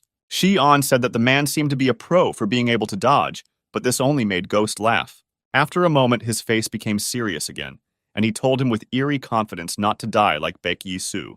Yisu himself, meanwhile, stood on the sidewalk and lit a cigarette. He realized that the hostages were not being held in his location. He stood near the car where Jong-ho was sitting with Ji-Yu-chan, whom they had disarmed. Now the two were talking face to face. John asked him where the rest of the knives were being kept, and he replied that they were all in the abandoned Gorang warehouse. Then he said that no one intended to harm them, but still Yisu and Jong-ho should not have gone there. Jong-ho asked why, but Ji-Yu-chan simply replied that they guaranteed their safety. He said that times are changing, and now they cannot defeat Gorang. He asked if Jong-ho didn't understand this. In this state of affairs, he simply owes it to the young master and Tyson to go over to the side of a stronger organization. This is the only way the knives can continue to exist. But before he could finish this, Jong-ho hit him.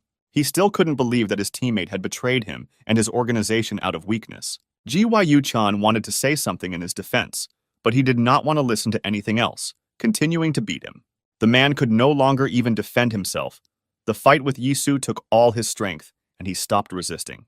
Jong-ho grabbed him by the collar and said that if he continued to wag his tongue, he would tear him into pieces. However, Ji-Yu-chan did not want to give up his beliefs. He said that Ilhak would not be reborn again. He also didn't have time to finish. A scream was heard from the car, as if they were screaming in pain. It was Jong-ho who smacked him in the face. But then the man took his hand and asked why he insisted on his own, knowing that the game was not worth the candle. Jong-ho squeezed the collar of his shirt with all his might. It was clear that he was experiencing mixed emotions, but soon he looked at Ji-Yu-chan. He shouted that the reason was that he was mistaken, and he swung his hand again to hit him. This time, Ji-Yu-chan was unable to do anything at all, so he didn't even move, but he wasn't hit. Jong-ho hit near his head, breaking the glass. But still it was not manly to beat him in such a state, even though he was a traitor. He put his hand on his shoulders and explained why he was wrong in saying that he had forgotten the main principle of the knives. They, the knives, do not fight for the sake of victory, but always in order to protect what is truly dear to them. Gyu-chan was touched by the old man's words, but he still didn't understand his position, so he took his hand and asked, "How can he protect something with such weak hands?" He touched them with his forehead, and tears began to flow. But at that moment, the car doors opened, and Baek Yi-soo sat in the driver's seat, interrupting their conversation. He started the car and buckled up, getting ready to go somewhere, and Jong-ho asked in surprise where he was going. Instead of answering, Director Daesan pressed the gas pedal and the car drove off. He directed it along his route. Puzzled, Jong-ho asked him what happened, but the director only pressed the gas harder to the floor.